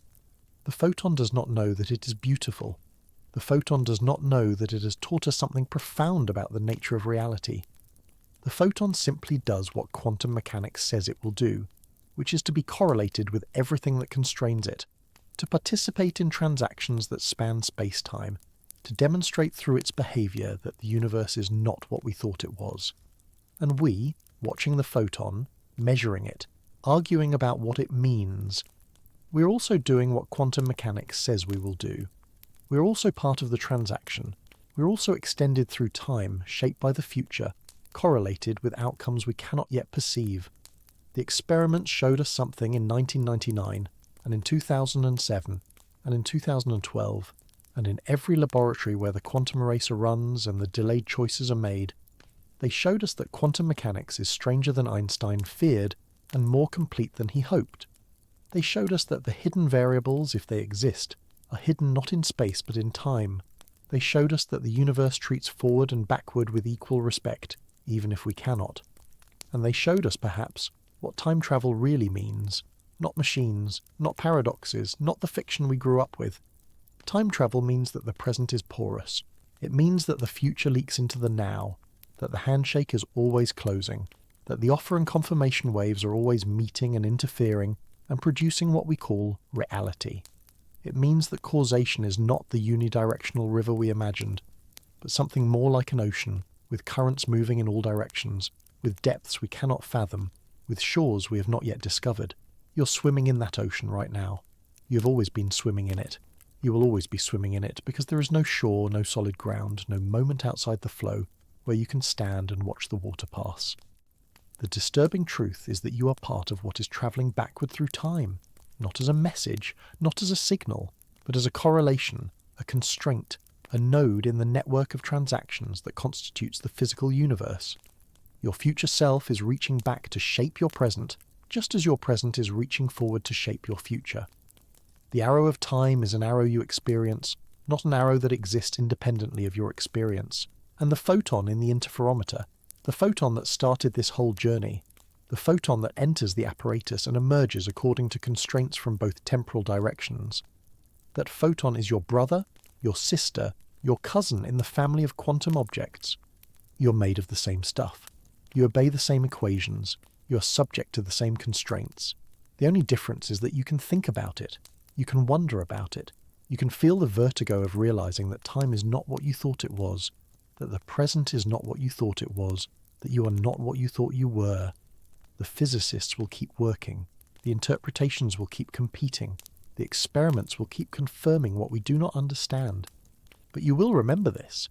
You will remember that the universe is strange in ways that experiments can demonstrate. You will remember that time might be symmetric, that causes might not precede effects in the fundamental laws, that the present might be where the past and future meet and interfere and produce what we call now. You will remember the photon, and the next time you look at light, at sunshine on water, at the glow of a screen, at the stars emerging in the evening sky, you will know that something is happening there that your intuitions cannot capture. Something is travelling backward. Something is completing a transaction. Something is reaching from later to earlier, from the end to the beginning, from the final measurement to the initial state. It is not science fiction. It is not speculation, it is what the experiment showed, and it is what we are still learning to understand. The present is where the past and future meet. The present is where you are right now, extended in a dimension you cannot see, shaped by constraints you cannot perceive, part of a transaction you did not initiate and cannot control. The present is where the handshake closes. The present is where you become real. And the photon, somewhere in the dark of a laboratory, has already shown you the way.